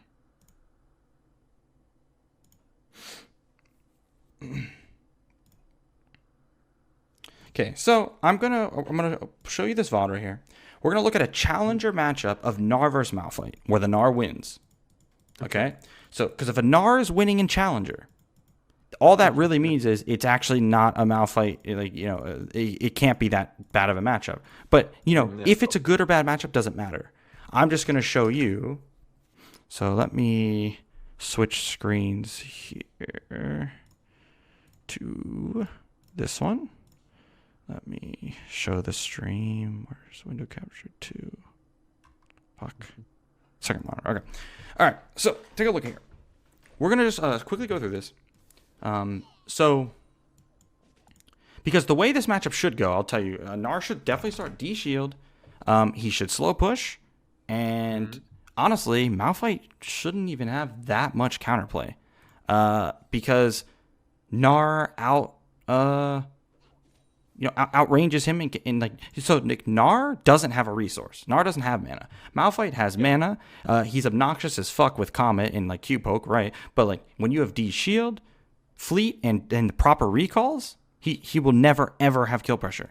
So like you should always be winning. It just depends on how much. So like at Challenger, the odds of the Gnar solo killing the Malphite is going to be much lower. At Yuri low, you should be solo killing them every game. Okay. So let's just watch like what he does a bit. Okay, look. So like Malphite, he's gonna win in the poke war, but he's an AP champ and he's a melee champ. So Gnar, an AD champ, he wants to hit him as much as he can, but he drops It's mid also already very different because I would have normally gone grasp and trades like he Qs, I Q auto attack and go basically even. But as you were introducing the gameplay, I was wondering why he took fleet, and now I see it because he queued and he used the move speed of Yep. fleet to get in range and stay auto attacking. That's I wouldn't have thought of that. You don't need fleet, to win the matchup, but it could definitely help because of the extra sustain and the movement speed. But what I want you to see here, which is kind of hard to see because of this damn thing, but like, so look, he walks up for the CS. Look, you see this red minion right here? Yeah, kind of. Like, it's hard to see, but like Malphite's about to go for this. Yes. So like he is walking up so he can hit this, but look, watch when he throws the Q. It's like he's throwing that when Malphite's going for the CS. You're gonna see that, so we're gonna pay attention to every single Q that this Gnar throws. Okay, harass. Interesting. Get level 2 first. Jump in. That's like the most he's gonna be able to abuse it, and he got a few autos off. Okay, so like here, this is what I was talking about earlier, where the only time you're gonna throw it when like they're not going for CS or something is when you're pushing it in and they're respecting you all the way back here because there's nowhere else to throw it. Yeah. So you might as well like try. I just can use it on cooldown because I can. Okay, so he's probably gonna crash this wave. We can honestly just, he's probably gonna W the wave, crash it. Yeah. Try to harass under tower. We can watch him do this though. Okay, so right there, see, he's throwing it when he's going for CS. Malphite actually, like Malphite knows this, so like he's going about getting this a specific way to try and dodge it, and he did. And that's like kind of the mind game at this point. So now Narq's gonna come back up. Took a tower shot, but okay. Oh, okay. So this is a little bit of a different reason, and you can do this, but so the reason why he used Q here, two main reasons. First one is The biggest reason is he wants to keep shoving, hard shoving. That's because, like I said, the way this matchup is going to go is like Malphite's melee, Gnar's ranged. It's like Malphite doesn't really have that much counterplay here. He can poke him as much as he wants, but like Gnar can always recall first. True. So he just is going to hard push. And so like when he sees Malphite go behind this CS that he's going for, he throws the Q to hit the minions because he wants to hard push, and Malphite was in line with it anyway. You don't have to worry about that as much, but okay. Interesting. Yeah, but that's a scenario where what I think, okay, I lost the fight, and if I'm getting collapsed on, it's over because I'm so low, and he outtraded me in that case. So, that's another thing I wanted to touch on with you. So your Metafy thing said like not paying attention to the jungle and all that stuff. Yes. It's gonna sound weird and like backwards. First thing, jungle is disgustingly Chuck E. Cheese broken, like baby mode right now. It's completely overtuned. It is getting nerfed finally. Who knows how much? They're kind of incompetent. They don't know what the hell they're doing. So we don't know if they'll actually nerf it properly. But it's completely broken. That's the first thing. But second thing, and more importantly, don't worry about the jungle. Like straight up. Here's the thing with League in general. League is a game where, okay, if I told you, okay, go into this match, only throw Q when he's going for last hits.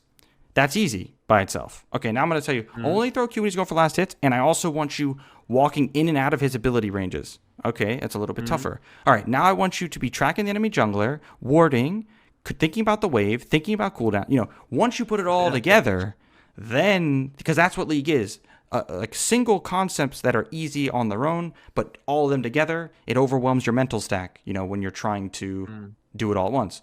So the best way to grow as a League player is to know what you need to be focusing on, like the most important concepts, and not let other things overwhelm your mental and prevent you from getting better at those things as fast as possible. So like right now for you, the most important thing for you to focus on is laning phase. You need to stomp everybody.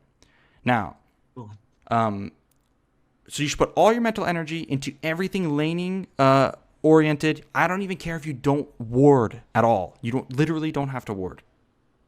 Okay. Serious. I've told everybody that I coach in gold, especially gold, silver, like you do not have to ward because you don't know how to lane yet. So let's say you're the best warder ever. You know how to track the enemy jungle perfectly, right? Yeah. You never die to a gank, but you don't kill the enemy laner ever. You're not going to climb. Period. Oh, true. So surviving gets you nowhere. Stomping them gets you places. So fuck the wards. Just put all your focus into learning how to lane, punishing them when they go for last hits, punishing them when they make mistakes. Then you're going to get fed. Enemy junglers are going to come and you're going to kill them both anyway. You see what I'm saying?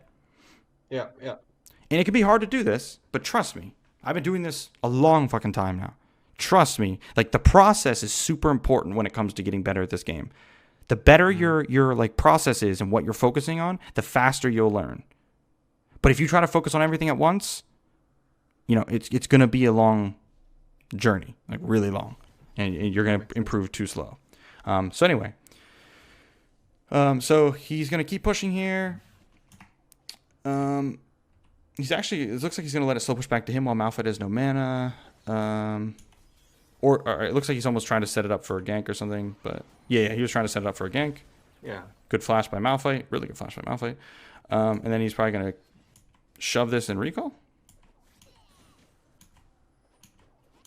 That's so scary seeing him on that much, that low of a health.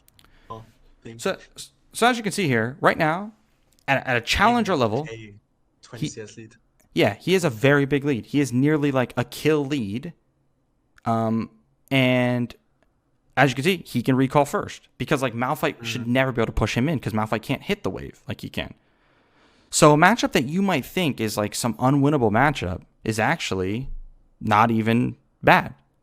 This is what so like I don't even want you to think about if you win or lose a matchup anymore. Like when you see the enemy top laner, I don't want you to think this is a losing matchup, this is a winning one. I just want you to think, what do I need to do to fucking kill them, right? And I do think, I wouldn't say it that way, but I try to think in a similar manner. Um, because the guide by I think it was Hexadecimal, the top Mm-hmm. lane guide, Yep. main. Mm-hmm. Um, I think that was very insightful in that exact manner, Mm-hmm. where he's okay, I'm going hyper aggressive any time and only turn it back when I see okay, there's a matchup or a specific scenario where I can't. Yep. For example, he get I don't know, when super aggressive. I think it was a Quinn when she slow pushed back to him and he just stomped her with after recalling with item lead and half advantage, Yep. even while being 11 down with Renekton, Mm-hmm. but couldn't do so against the Jackson. Got completely crushed. Yep. I And in actually this was. scenario, Go go on. ahead. No, go ahead. In this scenario against a Malphite, I think I would think about killing them, but I would default to freezing to feel safer under my turrets. But all that's doing is letting him Yep. free Throw that walk me out. with his Q Yep. and can't trade because there are autonomy of minions present. But Yeah. that's Take mostly the that. way it would go. If you do that like often or like take that what you just said, the whole like freeze the way, like just throw it out. Don't ever do that. I do that all the time. I do that all the time. Yeah. Like never do it ever. Yeah, Like you're playing Gnar, you need to be pushing. Like yeah. losing, winning matchup, you have to be pushing. That is your win condition. You push. Any range champ top, you have to push. If you're freezing, no, none of that, none of that, none of that. And like, here's what's gonna happen. You're gonna try to do the things I'm telling you from this coaching session. Things will go right, things will go wrong. When they go wrong, that is what you. If you do get another session, that is like what we tackled next, like why it went wrong. Or Yes. you can always record it, send it to me, and I'll tell you why it went wrong or whatever. But Yeah. it's not going to go perfect, and that's just part of the process, right? Like Yeah, because sure. the game has a lot of scenarios. But anyway, so now that we got that out of the way, you should be playing to win every matchup. After we bait out his E, this Darius, basically when you are, because like you tried to get in his Q like on top of him to not let his Q heal him, but you don't have to do that. You can just stay out of his range entirely. You don't have to get close to him until you're actually starting to get into Mega, but like you're still far away from it, which is actually good. You don't want to be close to Mega here because you want to get as many. You want to proc this 3-hit passive, like keep hitting him, keep hitting him, keep hitting him, and he can't even hit you yet. And then when he's going to be pretty low, and then you go in with Mega and kill him. But like you got too close to him now. Like this is a winning because like the whole point of baiting out his E so you're not on top of him, Yeah, true. right? Yeah. Yeah, I see your so- point. I see your point. Right. So we don't want to give it to him. And like I see what you're trying to do. Trying to make sure his Q doesn't, and it didn't. Look, his Q didn't heal him. Yeah, but- but I'm still taking like 3 auto attacks in the W. Yeah, like you know what Darius passive does, right? Like exactly what it does. Yeah. And he's also above level 6, so it's super stupid to give him 3 stacks. So you see how much AD that shit gives him? Physical damage. 2-7. Okay. I didn't know it was that much. I knew it was much, but that much. 45. That's like almost On 2 top. BF swords. Like, it's like On top of stacking Conqueror, that's yeah. Hmm, That is kinda why hurts. we don't let Darius touch us unless we want him to. Like right, like okay. we never want to give him stacks of that. That shit's busted as hell. So Fair. that is why this was like because like he's gonna. Now he is, as you can see, we all know what's about to happen. Boom. And it wasn't even close, right? So, like, so you could have killed him there. He made another, like, big mistake, but you did too. And so, like, his champion's easier to play than yours, so it was very easy for him to do that. Okay, so.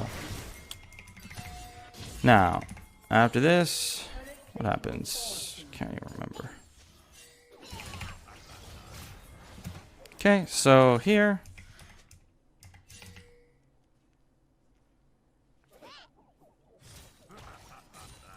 So the reason why he grabs you here is because you're not running in a straight line away from him. He's running like this. You're running like this. You need to run like this. Yeah. Straight line away from him. And you turn around to grab that thing. And like this is, this thing goes far as fuck sometimes, but yeah.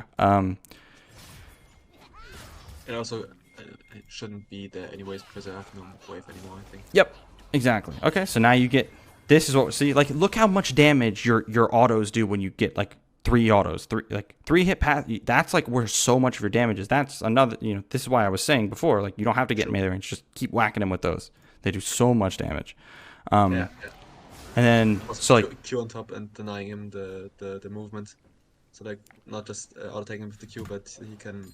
Like, when I auto-take him and Q on top, he can't even get in range again to hit me, so it should be free as fuck. right, because, like, exactly spam what you're... auto-attacks. Yeah. Right, and before, the previous scenario, you were, like, 40% mega. So, like, think how much, like, all that extra time in mini Gnar you would have to run him down. But here, you're already basically mega, so you don't get that much time. And then, so, like, you need to realize that he doesn't have ult, but he's not, like, low enough. Because basically, when you go in, it's like you almost have to get, like, come close to... You either have to kill him or come close to killing him with your Mega Gnar burst. Yeah. Because if he can hit you, a few times and get his passive, I mean, what does it give him? How much AD now? Let's see. It's even more. 85. Yeah, so 85 AD now. So, like, you went in here like this. Like, this is... Like, see, you don't win this, as you can see. Like, you chunk him a bit, but you put yourself in danger right there. Mm-hmm. Like, where was his E, actually? Was it just barely not up? He should have W'd you right there, but... Yeah, he popped... Good. So, like, see...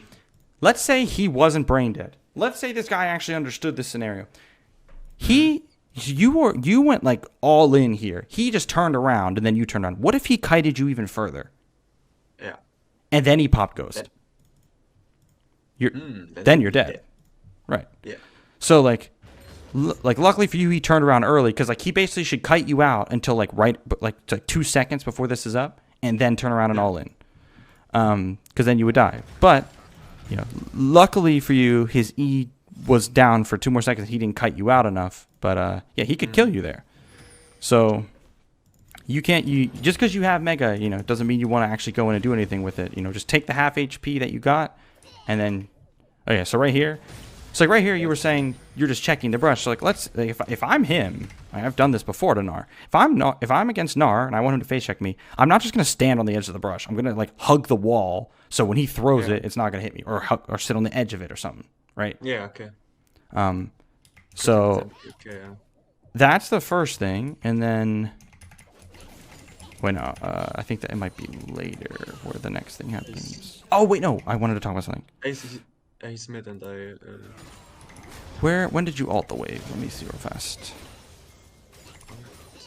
Like the first time, or yeah. Right here. Okay. Oh wait, was it right here? Fuck, I can't remember now. God damn it. That was the first time. That was the first time we talked about. Yeah, actually, this isn't what I was even talking about. My bad. It must be later, I think. Yeah.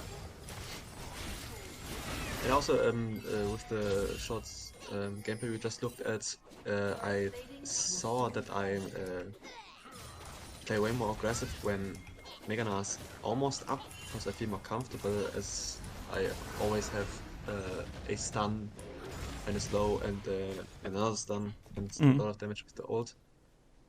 But as you said, I denied myself way more auto attacks in mini form. Right, yeah, like when I play Gnar, I prefer mini Gnar. Yeah. Like I only like you need to look at Mega Gnar as more as like your kill pressure mode. Yeah. And like mini Gnar, because that's like part of Gnar's design. If he could stay mini all the time, he'd actually be kind of busted. Like, because that's part of the Mega Gnar thing, where it's like he gives the person a break from the ranged part of him that's pretty, like, can be pretty impressive. But anyway, so it's there. He actually ends up dying, so we push, we take the whole tower.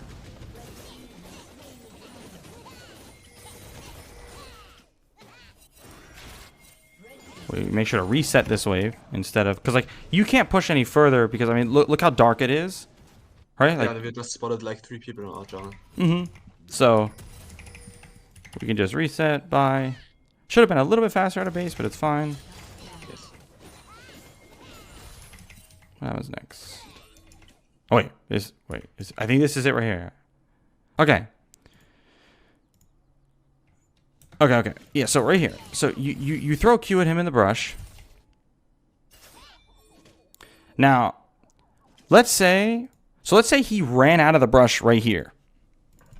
Right? Let's say you threw that and it hit him, but he ran out of the brush and he starts running at you. Like if you don't have like your Q, just like with Mundo, like if it's not up right now, that's a big problem.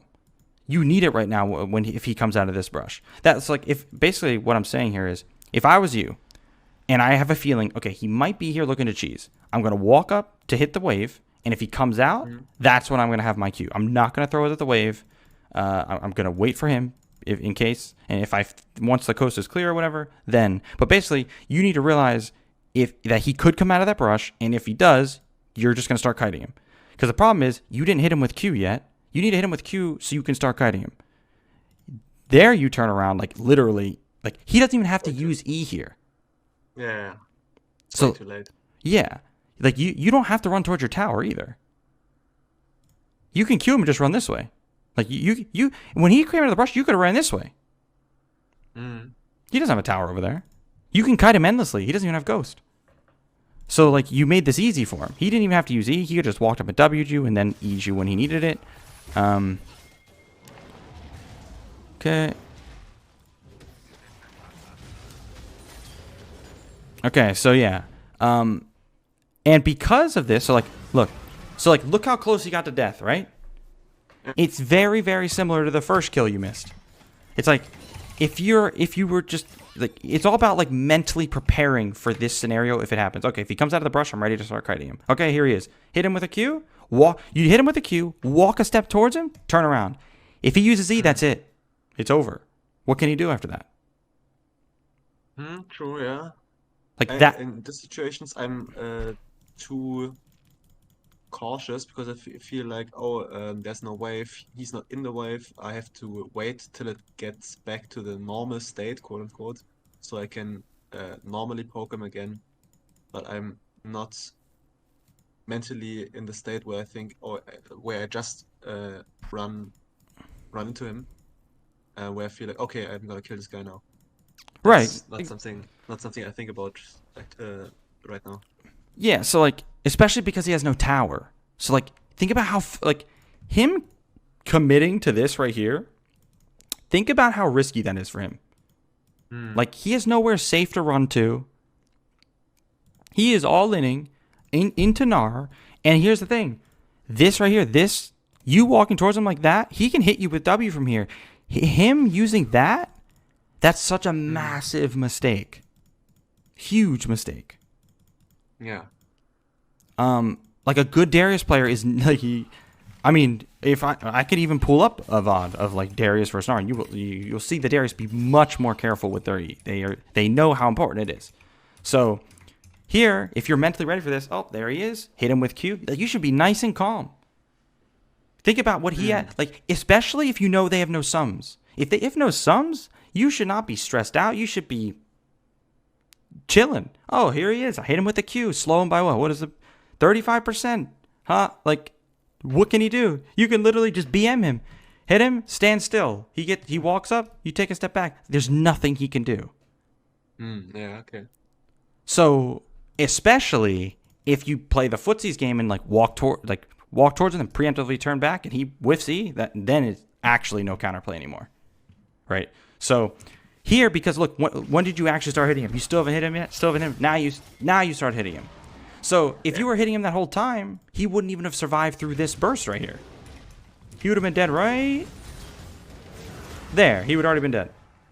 Yeah. So as you can see, you've had so many chances to solo kill him.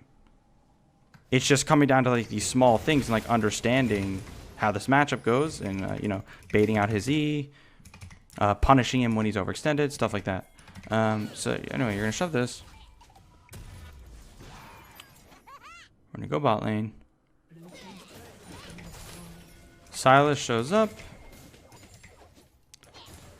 I don't know why the hell Fiddle's down here. But yeah, once Silas shows up, here's the way you would think about this. So Silas shows up, the first thing I had you do was check his items because, like, yeah, I haven't been able to check the scoreboard, but yeah, that's what you need to do. You need to check how fed he is and what items he has. Let's say he has, like, Silas doesn't really have any MR items he can buy, but whoever it is, let's say it's an Irelia and she bought a Wit's End or something.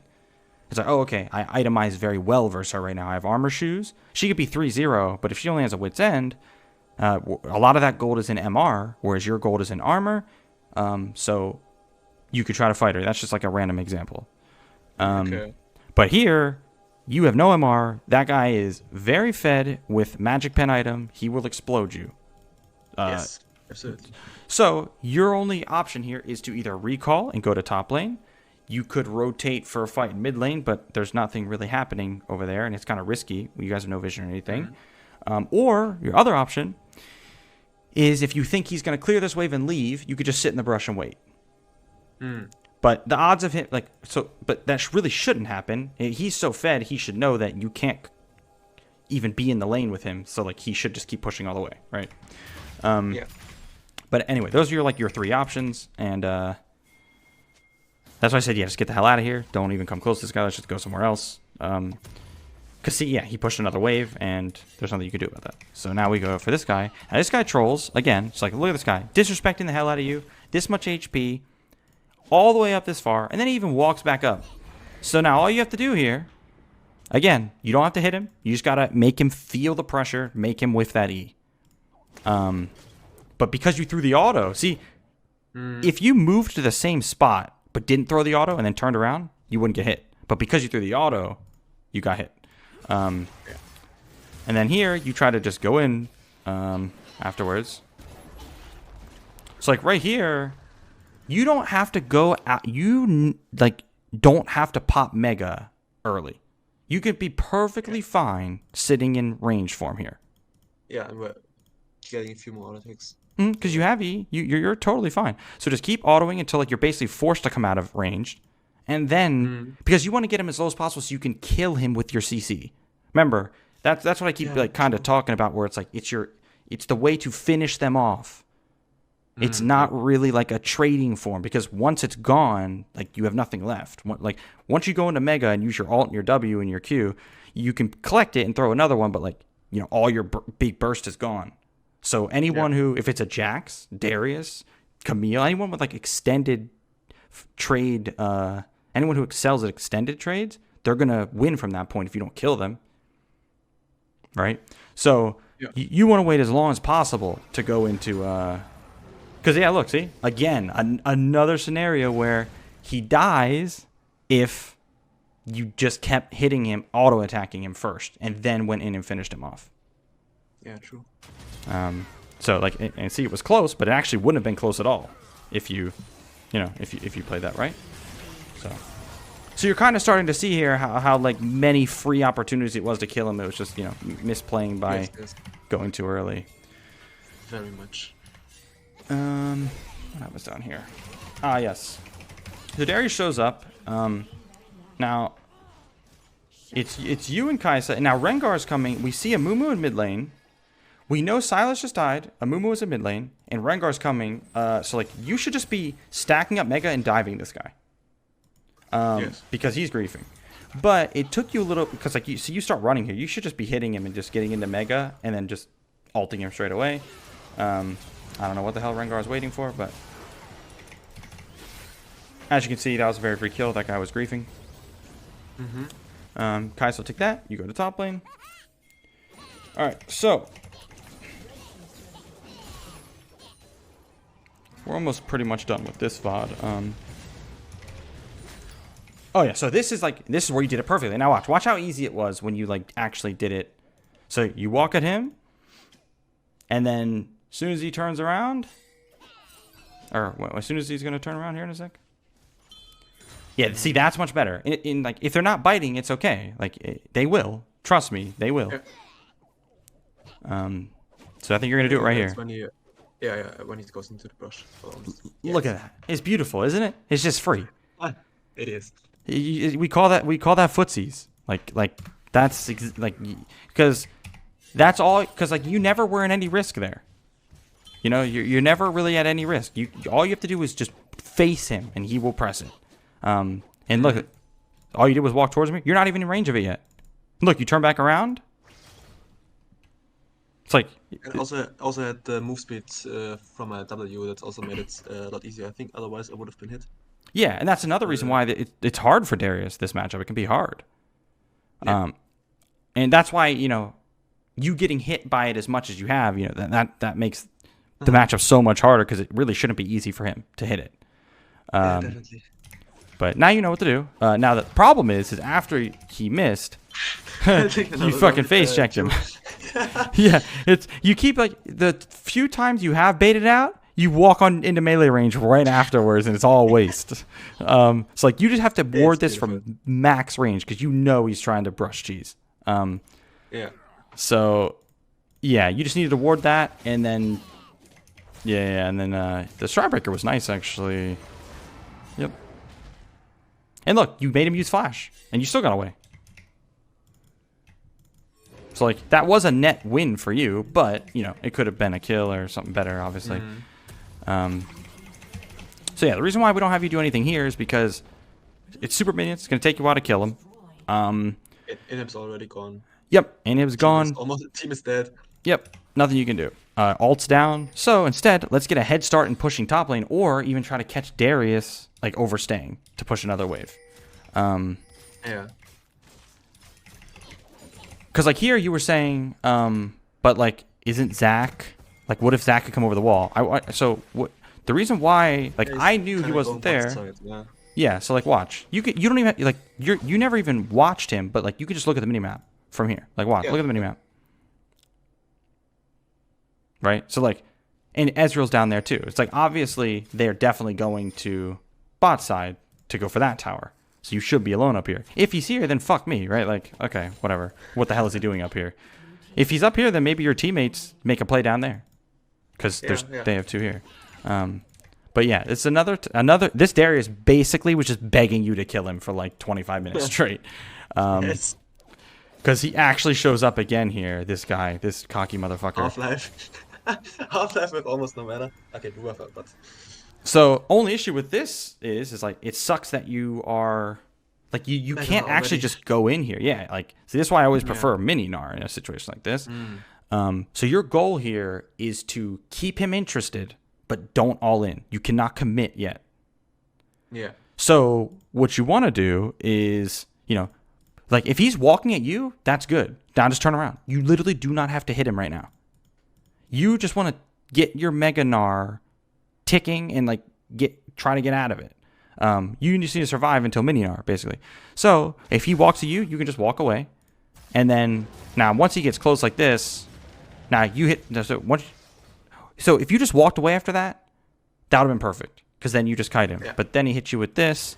You almost can just like jump to the blast plan or something. But yeah, he's gonna kill you if as you can see, if you give him those passive stacks, it's because like you're giving him these early passive stacks, right? Like he walks up, hits you here. There's 1, 1, 2, 3, 4. Okay, now it's party time for him. Like look how much fucking AD this guy has. Like this is insane. This is giving him what 155. Yeah, that's like it's nearly 3 BF swords. And 10 stacks on Conqueror also. That is legitimately like almost 4,000 gold.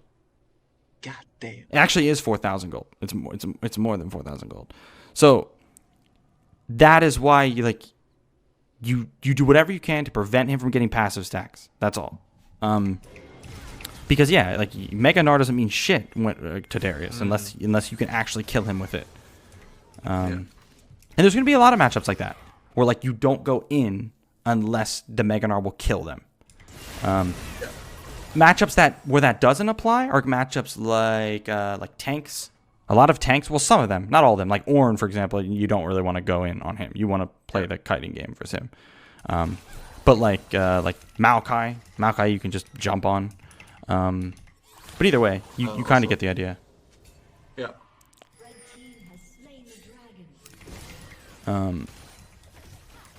Okay, so here is the last part of the game. So we know. So let's take a look where Darius is. You see how he's all the way up here? Like I know he's in base, coming out of base because yeah, it was just been killed. Right. He was just killed. He's 10 seconds death timer. That is like something that is going to take a lot of time, and it's something that it's hard to get from VOD review when like you watch a high level player. You can't tell that they are tracking everyone at all times, but we are. We're always tracking everybody the best we can without really thinking about it. So knowing that whenever the enemy team is like trying to siege your base or whenever they're on your side of the map, remember like that means they're closer to your fountain. So that is how you get a lot of numbers advantages.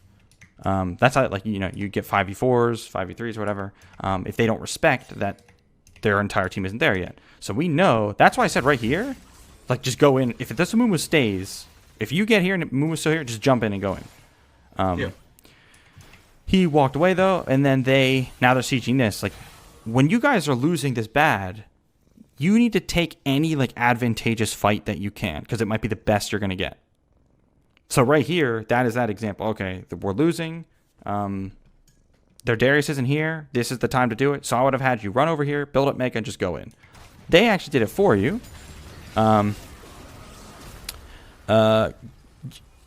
for Silas is like the easiest because he was tanking tower at the time, but then the tower dropped, and then you end up going for a Mumu, but then he had a Hourglass. It was kind of a shit show, right? But to be honest, it wasn't like even there. You could have played it better, but it wouldn't really change anything. They are so fed. They have a lot. The people that are diving for them heal a lot, and they're tanky as fuck. Like there was just nothing. After that, the game was basically over because if they get 3 inhibs and Baron, the game's over. That's why you had to go to the Baron. But like, we'll watch you style on them real quick before we end it. That was clean. Of course. Thank you very much. I do occasionally have such moments. Good movement's a very rare thing for low elo players to have. So yeah, this was. It's funny because like in lane, so like you getting hit by Darius E isn't exactly a movement problem. It's a like you trying to make it too juicy for him, right? Exactly. So it's not like a mechanics issue. Because right here you had really good mechanics.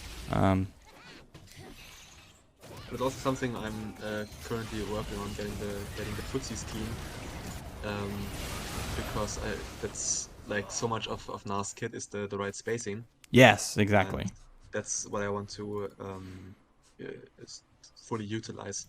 So that's something I'm trying to focus on right now more. So dodging Aatrox Qs or Camille Ws, stuff like that, where it's just where I can bait it relatively easily, don't take a lot of damage or none at all, and win for free right after. Yep, and like Gnar, with his very short range, it's tough, but yeah. Yes. Just remember that like it's almost always preemptive clicks, not reactive clicks. And you never have to be as close to them as you think to like get them to like bite on something. But anyway, okay, so that's the end with that VOD. We have 20-30 minutes left, so we can open up another one here. Oh wait, shit, I don't have your. I'm on NA, so I can't open your thing. If you could, like, what matches, or like you could basically pick one from your match history that. Yeah, I'm gonna take a look right now. Because let's see if there is one that I remember that was a certain way. Let's take a look.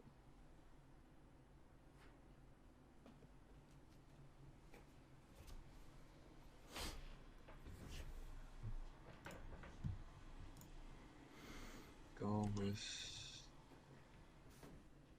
Oh yeah, Renekton. That's good. Renekton matchup. That's something I play more in the last few days, weeks. It's been honestly fucking challenging. Okay, yeah, let's take a look. Turn on screen sharing. It's something where I'm absolutely scratching my head. Just send it to me. Just do the same thing. Just okay. Yeah. So then I can open it and control it. Yeah, makes sense. Then it's. Oh wait, then already downloaded this, so I have to look for it.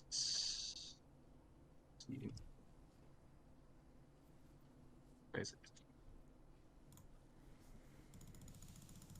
This one? 29th. Come on, League. You don't have to. Okay. Yeah, there you go. And it's. I downloaded too many games that day. Ooh, can I? Is there a way to tell? Like the dates should be the second one. This one? Yeah.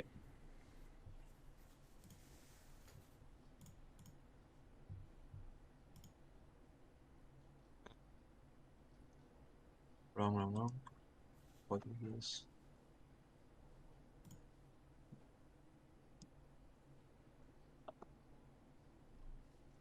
What was this thing, that thing? Try it again. Tell me when you upload it. Yeah, now. Okay, cool. Let's take a look. Could be it. All right, so let me open this. Okay. All right. So Renekton, yeah, Renekton's a matchup. Yeah, if you get behind, it's just miserable. He will just roll you over from then. And screen sharing on. Yep, about to. You should be able to see it now. Yeah. So the key to Renekton most of the time, well, first it's paying attention to his Fury. If he has 50 Fury, you need to make him use 2 E's to get on top of you. Yes, if you only use a second one if he's dashing through minions, I think. Yeah, but the second one is what uses his Fury. The second one, if he has 50 Fury and he uses the second one, it'll use the empowered version. So that will waste his Fury, so he can't use it on W or Q. So it's important to pay attention to how much Fury he has, because if he has, let's say, 30 Fury, then he can use 2 E's, and it won't use 50, and then maybe he will generate enough, right? It only starts at using it at 50, right? Yes, it'll only use the Fury if it's at 50. Okay. But this is alright, so same thing, slow push. Oops. Slow push. One thing I want you to make sure you're not doing though, let me see here. Like when you're leashing like this, I want you to auto Q, auto leave. That's it. Like you should already be leaving. Really? Think about this. Your jungler is playing PvE. They are playing AI. They are fighting jungle mobs. You are fighting human players. Your laning, if it gets fucked, you gotta hold that and you gotta sit in your lane and get bodied for 15 minutes. The jungler, they're playing PvE. They can do whatever they want. They can't just leave their lane. Or like you can't just leave your lane. They can just run around. So like you need to prioritize that over a leash. Fuck the leash. I would tell you don't leash, but then they might get too upset and like it's okay to give them a little leash. And I also play a lot with my bro. He's a jungler, so that's also a point. Yeah, and like you know, I'm not gonna get too much into it, but I do recommend not duoing. I get it if you want to duo and like play with friends and stuff, but duoing isn't a good thing to do. Yeah, of course, it's too much relying on the skill of other people. Yeah, well, yeah, that and it's a whole thing. But either way, yeah, don't leash too long. It's for everybody's good. Like you know, your jungler getting a good leash isn't gonna win you the game, but like you getting to lane early, because you'll learn the hard way eventually, where you leash a little too long, then then I'm missing one minion, and it's kind of fucked. No. Forever behind in XP. No, not even that. I mean, if you miss a minion's worth of XP from leash too long, then you gotta be like, I'd have to ban you or something. Like I'll write a ticket myself, or you know, ban you somewhere. I should maybe not talk anymore. Yeah, because I mean, the earlier you get to lane, like the more control over the lane you have. Like good players will punish you for this. The lane power. Yeah, like you need to be here ready to start your slow push. Let this because remember Renekton. He's very weak without Fury. So you're a whole Mhm. same thing with Tryndamere. It's like these two champs, you're winning if you don't let them generate Fury from hitting waves. Also, Irelia, because you can't stack her passive if I'm zoning off the wave. Right. I really same thing. So you see, like he just walked. Did he just walk up? Yeah, he just got all 3 CS. He didn't take no damage for it. That's all. Like that should not happen. He is not a champ right now. He can't come close to you right now. He has no mobility, nothing. So he needs to take damage anytime he goes for anything. Okay, auto him. Okay, that's fine. Get ready to auto him again. Okay, auto him again. You tried, you canceled it, but I canceled there. need to auto him there. The Q you threw into the brush was shit. We don't want to do that because like it was just like it's just random if that's gonna hit. He's in the brush. Who knows if it's gonna hit or not? But like he wasn't going for CS or anything like that. Right. So if it missed, you get no damage. Then you don't have it for when he's going for CS, which he just did multiple times, right? So like this next Q, like you shouldn't throw it now. And now you can. Okay, no, this is good too. Yeah. Ah. Okay, this is the other problem. Perfect. This is why. Look, because you got the lane late and like didn't get a substantial push advantage, he was only 1 minion behind you. And like Yeah. he shouldn't even come close to hitting level 2 to when you hit level 2. He should be like multiple minions behind. But because like you're supposed to get the lane, you like hit a minion a few times, get the push advantage, but you didn't do that, so now he at level 2 same time as you. No window to trade. Yeah. And now he actually wins that trade. Yeah. Remember, because like he has innate sustain. Like he can just Q with a wave, get some sustain. He probably has D shield. Yeah. So like he wins out. He won that really hard. So yeah, that's like so like basically the whole point here is like in League the smallest things matter. Like the game is the small things. It's not big plays that are going to win you games like 1v3s or big 5-man ults. That's not actually what lets you consistently win games. It's the small things. Only the result of the smaller things done right. Yes. That lead to the triple kills and stuff. The fundamentals are what carry you through. So, like right there, that Q was fine because like there's no CS for him to walk up for a while. Now I'm sure that's not what you were thinking, but just so you know, like yeah, he's not gonna be walking up for a while. He's respecting you right now, so it's okay to throw that. Okay. Okay, never, ever do that, what you just did here, though. But I'm going to ask you why you did it in the first place. So why did you use W? I think I saw the third wave and thought about, okay, I'm gonna crash the third wave, but it was in the middle, so I think I just could have stacked another wave for the slow push. But I told myself that I needed to push to crash this one now, which so I didn't need.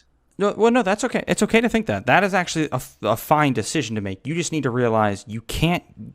The moment you use W like this, any good player, okay, wow, Gnar just used W. He has no way of defending himself. So then you can't crash the wave because he's just going to walk up and kick the shit out of you, right? So you need to get these minions, like you can soften up some minions, like hit these a bunch, like use Q maybe. I wouldn't even use Q actually.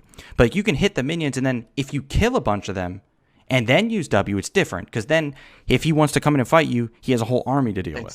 Thanks the entire wave. But right here, a good player should just come up and just body you now. Yeah, okay, that's just true.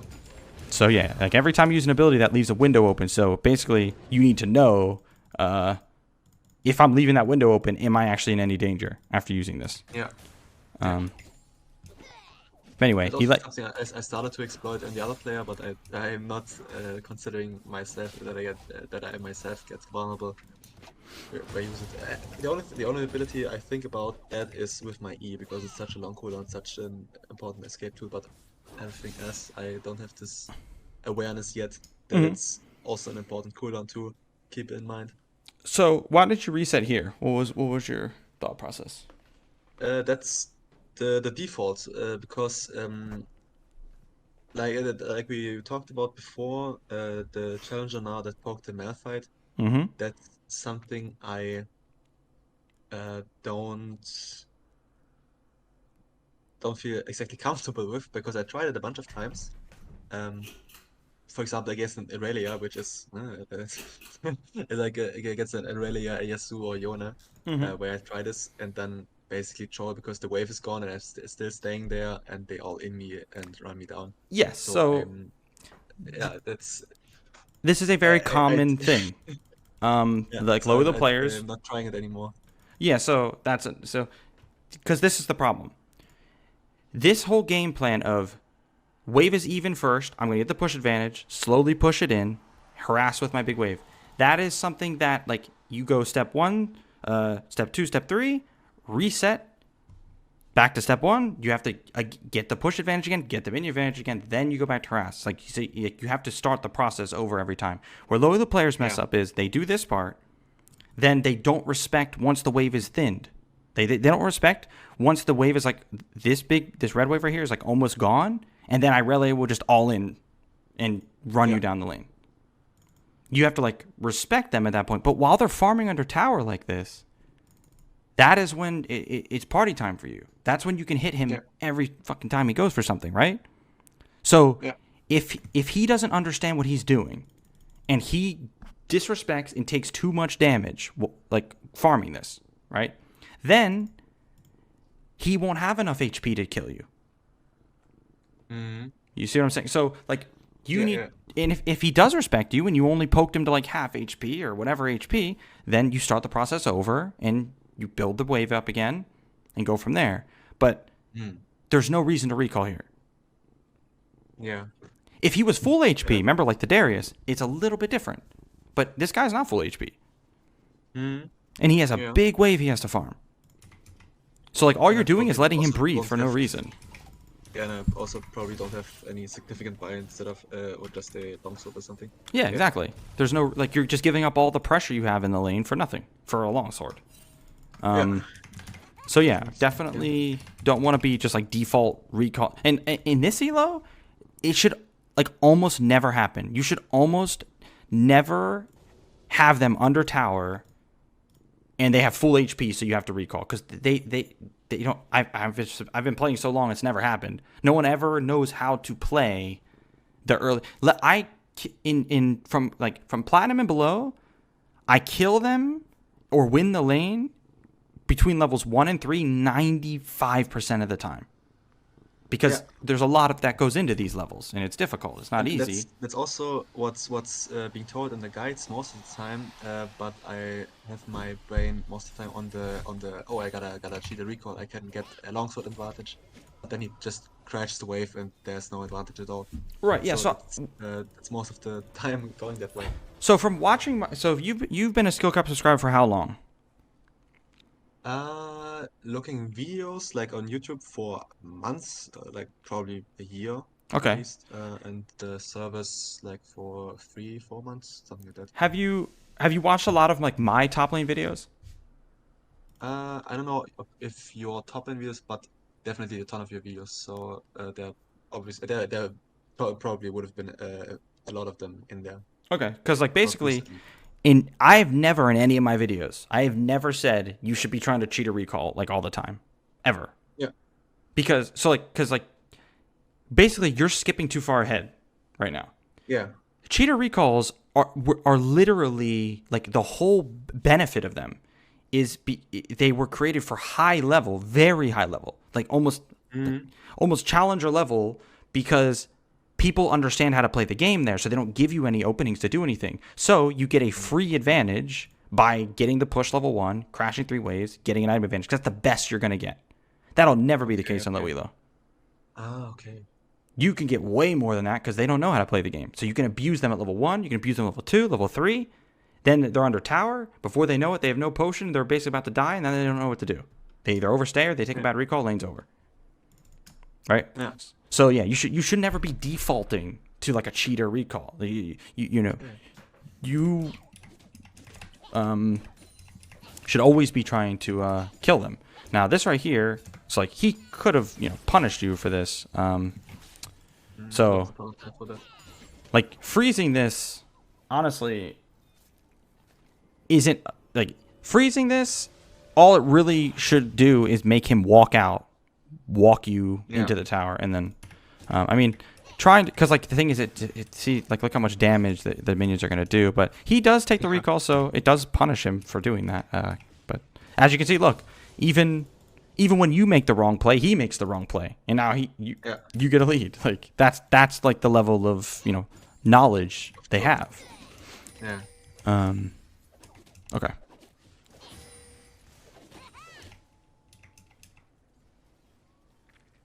Okay.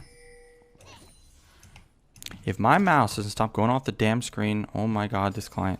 Okay, here we go. And here I tried to name the cannon and missed it myself. It's okay. As long as you were trying to harass him when he was going for CS, then that's good. Yeah. Okay. Can I get Mega? Oh, no. Oh, okay, you're jungler's here. Okay, you knew. Okay. Yeah, if your jungler's not here, you cannot do this. Yeah. Oh, he griefed. Wait, okay, you guys are trolling. Okay, so first off, okay, if your jungler's coming around the corner, Wait, he's there, huh? look at how Renekton's moving right now. He is walking towards you. Yeah, okay, could have waited till she's actually in position to follow up. No, even better. You don't even have to E. You can just walk at him. True. You see, like, you should, again, we talked about it earlier, too, where it's like, you should never be using your mobility unless you have to. True. Yeah, But he's walking towards you, so just walk at him. Then, if he tries to jump away or tries to flash or whatever he tries to do, you can match it with your jump. Yeah. So that's the first thing. Second thing is, so you stun him here. Now, after you stun him like this, you should not be using Q, because he... Less value for the slow. Well, no, it's because like he's gonna try to run or flash or something right now, ghost, flash, whatever. Like you should be using the time that he's stunned to get closer to him. Pop ghost and get close to him on top of him, so you can keep autoing him, so Sejuani can stun him. Mm-hmm. Because look, you use Q there instead of autoing him. If you autoed him and pop ghost, and then you guys could stun him here. But you're not autoing him, so like he's not getting the stacks. See, all you need to do is auto him here. And now he flashed away. So like he should die there every time. Yeah, okay. So yeah. That's a big thing, like for it's a fundamental part of any champ that has a jump. Jax, you should never be using Q unless you have to use it. Kha'Zix, same thing. And any champ with a jump. You actually have to think, do I need to use it here? Or they just let me walk up anyway. Because you can just walk at him, and if he does respect you, then you can use it. But at least see. But anyway. Yeah. Give him the chance to fuck up. Yep, exactly. Okay. Yep, these are fine cues to throw. All right, so it's looking good. Sad thing is, oh no, okay, no, you're not level 6 yet. Okay, cool. So right here, you should be thinking. What should you be thinking right now? If I can get level 6 on all of him.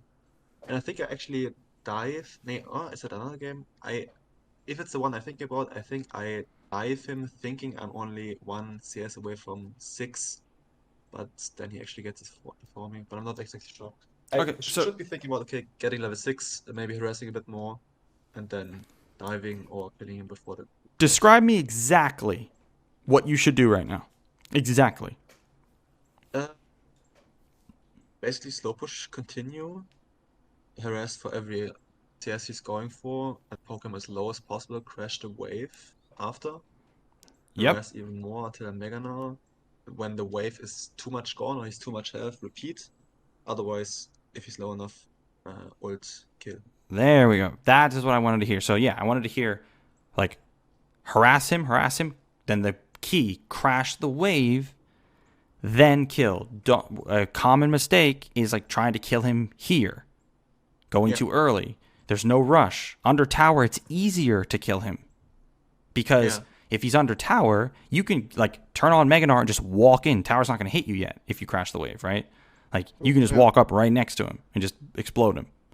But basically what you need to be thinking right here is you need to have the, foresight or whatever the word is to realize this wave will give you 6. So harass him, slowly push the wave in and dive him. There should be, he has no sum, so there's no world he should be able to survive this. If he does, there's going to be a problem. So let's see.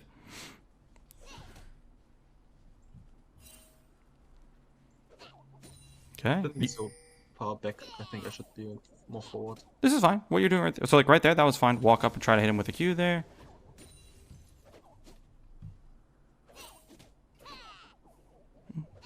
It'd be nice if one of these hit, but you know, it is what it is. All right, you ready to auto him? Yep, auto. Oh, auto. No. Okay. Again, same. So okay, for you, tell me why you even used E here. I did E because he used W, and I thought I would be how's the words, chunked too much for him to dive. No. If No. I take too much damage. No. So you need to be thinking. This is what you should be thinking. This guy, what you should be thinking here is, what the fuck is this guy doing? Think about what he's doing right here. He should be. Honestly, he's losing health before I dive him. So Yes. See, you get it without me having to say it. Like, what he should be so scared that you're about to dive him. Instead, he's jumping in to lose more HP voluntarily. So the dive is even easier because he can't kill you here. You know that. Yeah, sure. Maybe could have even popped Mega and killed him right there. Or well, might be too early. You see what I mean? How like. Yeah, true. He's just trolling, but then you troll right back because like you're panicking, or you know, like your E should never be used here because your E is very important. Like it's important for the dive. It's important like if you chunk him and then you can E out. Like if you dive him and then E away, you know what I mean? Like your E is way too valuable to just like you should just literally stand still and auto him right now. That's it. In the entire wave. Yeah, okay, it would be a hard lose for him with the wave and me. Yeah, he can't do shit. True. You could literally DC and you'll win right there. You can just auto attack him to death. You don't even have to move because he's griefing. But see, look now. Now look, you don't have. Okay. Oh God. Oh Jesus. There I missed.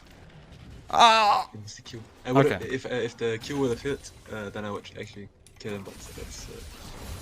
Okay, so here. It's another thing. You have this problem where. So, you know that he has no sums and he has no abilities, right? He used W, he used E. Most importantly, he used E. That means he cannot get away from this or anything like that. So, you keep having this issue where you're transforming into Mega and you don't auto. Like, he is dead. You can auto him, and then walk up. You don't have to R him backwards. You could just R him against the wall right next to him. W, Q, dead. You will not come close to dying. Not even close. So, like, R-ing him back like this, I mean, it's fine. But, like, you need to auto him. Like, you can auto more when you're transforming. And then here... Would have autoed before the Q, I think. It sucks that Q misses, but, yeah, this guy has to die. Okay, so you can still kill him here. Wait. Yeah, I think I tried to... I'm going back out. Just to not hit get turret aggro because I don't have any abilities up, I think. You have W. So why didn't you just walk up and W him and then Q him? Okay, true. Yeah, too scared. You should never be scared. Here. Yeah, I have basically full life. Even if he stuns me, it shouldn't matter. Yeah, it won't matter at all. He can't stun you anyway because like your stun is further than his. So if he walks up, you're already stunning him and then he dies, right? So like basically, if he survives this, this is why players like like get stuck in low elo or like don't win their lanes, like smash their lanes like they should be. It's because of this. Think about it. I mean, I think you would agree here that there is no world that this guy should live through any of this. And then, because you actually did the harder part. You slow push the wave in, you got the chunk on him. Now all you have to do is kill him, and then he loses all of this, and the lane is completely over. Let's look at his XP. He's not even like, he's still like multiple minions away from 6. Look at your XP. Yeah. I'm almost at a full level ahead, more. And then he's going to die. Yeah. He loses all of it. Wave starts slow pushing back to you. You're going to be level 7. Yeah, he'll be level 5. Lane's over for him. He can't play anymore. I should probably have a huge item advantage also. Mm-hmm. Like I said, he literally would not even be able to play. He could never jump in and kill you. You would just stat check him.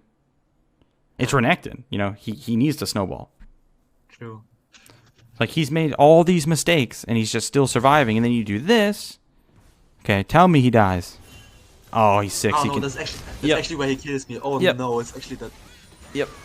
And then now It's actually that one. we have to write a ticket, right? Like, we got to turn you in. Like, you have to be... The lead is literally gone. He's even in level and has caught up in CS.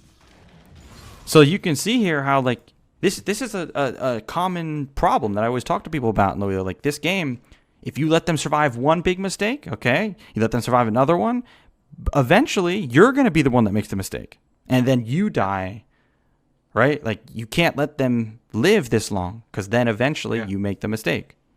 Because that's all Loilo is. Which team or which players punish the other ones for the non-stop griefing that happens. Yeah. That's it. Yeah. So yeah.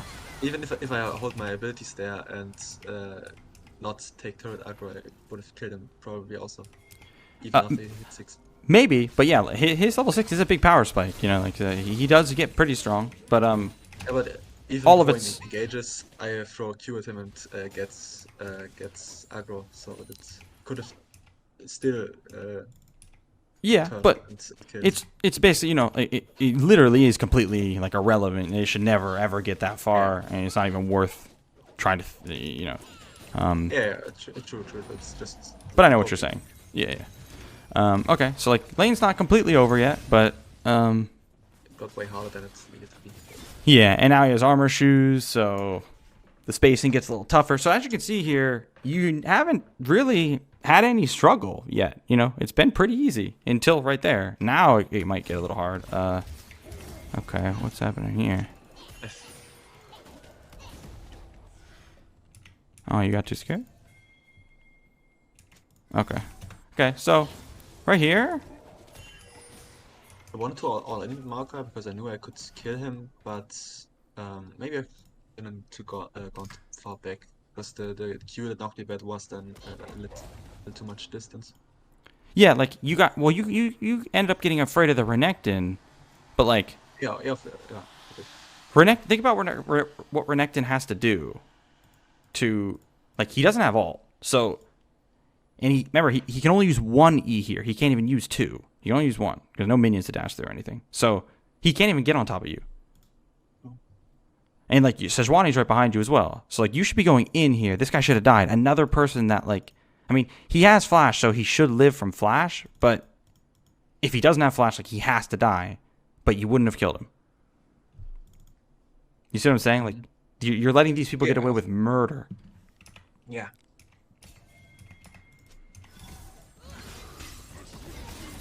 Okay. Alright, so probably wrap this up. Let's see. That's not your fault. Oh, that's where it's kind of snowballed out of control then, after this kills. Yeah, he snowballs really hard, especially if he gets Bork. Like, that's when he really pops off. Uh-oh. Okay. I missed the angle. I would have killed if I altered the right way. So you should have known that, like, this guy was. It seems like you knew because, like, you knew he had no ult. But look, he's walking towards you again. Hit him! Auto attack. Hit this motherfucker! Auto him! God damn it. You see how much whenever you're transforming, there. you just don't hit them anymore. You just stop. Just hit them. Yeah. You need to be squeezing out as much mini Gnar damage as possible before you're engaging a lot of the time, before you switch. True. Because, like, you could be hitting him, walking right on top of him, ult him into this wall, he's dead. Yeah. But you're letting him. Now you start hitting him. Now you jump in. Like, you should never even have to jump. He should have died right there. And now the angle's a little tough. This that's the thing. I specifically learned to weave in auto attacks in Gnar Mm-hmm. to increase damage, but I didn't continue the same principle to Mininar in transformation or in general in Mininar. Yeah, like mini Gnar is like where all the damage is really, or like all the extended damage. Like you never run out of damage in mini Gnar, but in Mega Gnar, it's more a burst. Um, so yeah, so the game you just played against Darius and this game right here, non-stop free kills, right? But they keep getting away. The gank he survived, he shouldn't have survived. He survived under tower, shouldn't have survived. Maokai should die here. Brampton should die there. Yeah, also engage in this case, I think, with the tour. That's also a thing I do sometimes, where I still play aggressive when I know that the jungler and top laner don't have kill pressure. Mm-hmm. So in Yeah. the next, like in the next 5 minutes, they try to dive with Herald. I think I get a double. Yeah, I kill Maokai, and then Renekton has to flee, but my looks kind of nice to him. But sometimes I do the exact thing, but most of the time it's just I'm letting them get away with everything. Yeah, they're gonna. And remember, like, once you kill them once or twice, like, it just gets easier. Then it's just a stomp. Then it requires less, rotations to kill them. You can just start one-shotting people with Mega. Like, you can dive them on repeat. They don't know what to do. What are they gonna do? They don't know how to survive against you. Yeah. Like, that's the thing with, like, this game. It's not easy. That's why the whole, like, just play safe. When it's like a pet peeve of mine when I see that in Loela when people tell their teammates, like, just play safe. Like, okay, yeah, you play safe versus a Fed Gnar or Fed Renekton, Fed Riven that knows what to do. Your tower is not safe. Like, people think it's safe. Yeah, they will just dive you. So, yeah, like, that's what you need to be doing to them. If you're not doing that, it's impossible to climb as a top laner. You have to, because as a top laner, especially with like them making so you can't TP around the map until until 14 minutes, you don't have the luxury of a jungler that can run around and farm everybody, or like mid lane has access to the entire map. But like top, you're here, so you have to abuse lane. You have to get fed here, or else you're just coin flipping, whether you win or lose. Yeah. Okay, so we'll probably stop it here in a second because we've seen the most important stuff. There's really, like, everything in the mid game, late game is irrelevant compared to all of everything we're seeing here in laning phase. Because this is the most important stuff. Yeah, way much more level. The outcome. Yeah, exactly. You have to consistently be winning lane, snowballing your lane to climb, no matter how good of a player you are. Like, if I go into low elo and I just, like, purposely don't win my lane, I'm not going to be able to win that many games either. Like, it's going to be 50% or something, like. True. That's why there's gold in this game. That's the whole point of it, But anyway, so we went over a lot of stuff, kind of. Do you have any questions on anything? The most important would be, can I re-watch the stream anywhere? Because I forgot to screenshot it. Yep. If you just go to my VODs, if you just go to the stream VODs, it'll be the first one there. So on Twitch. Yeah, on Twitch.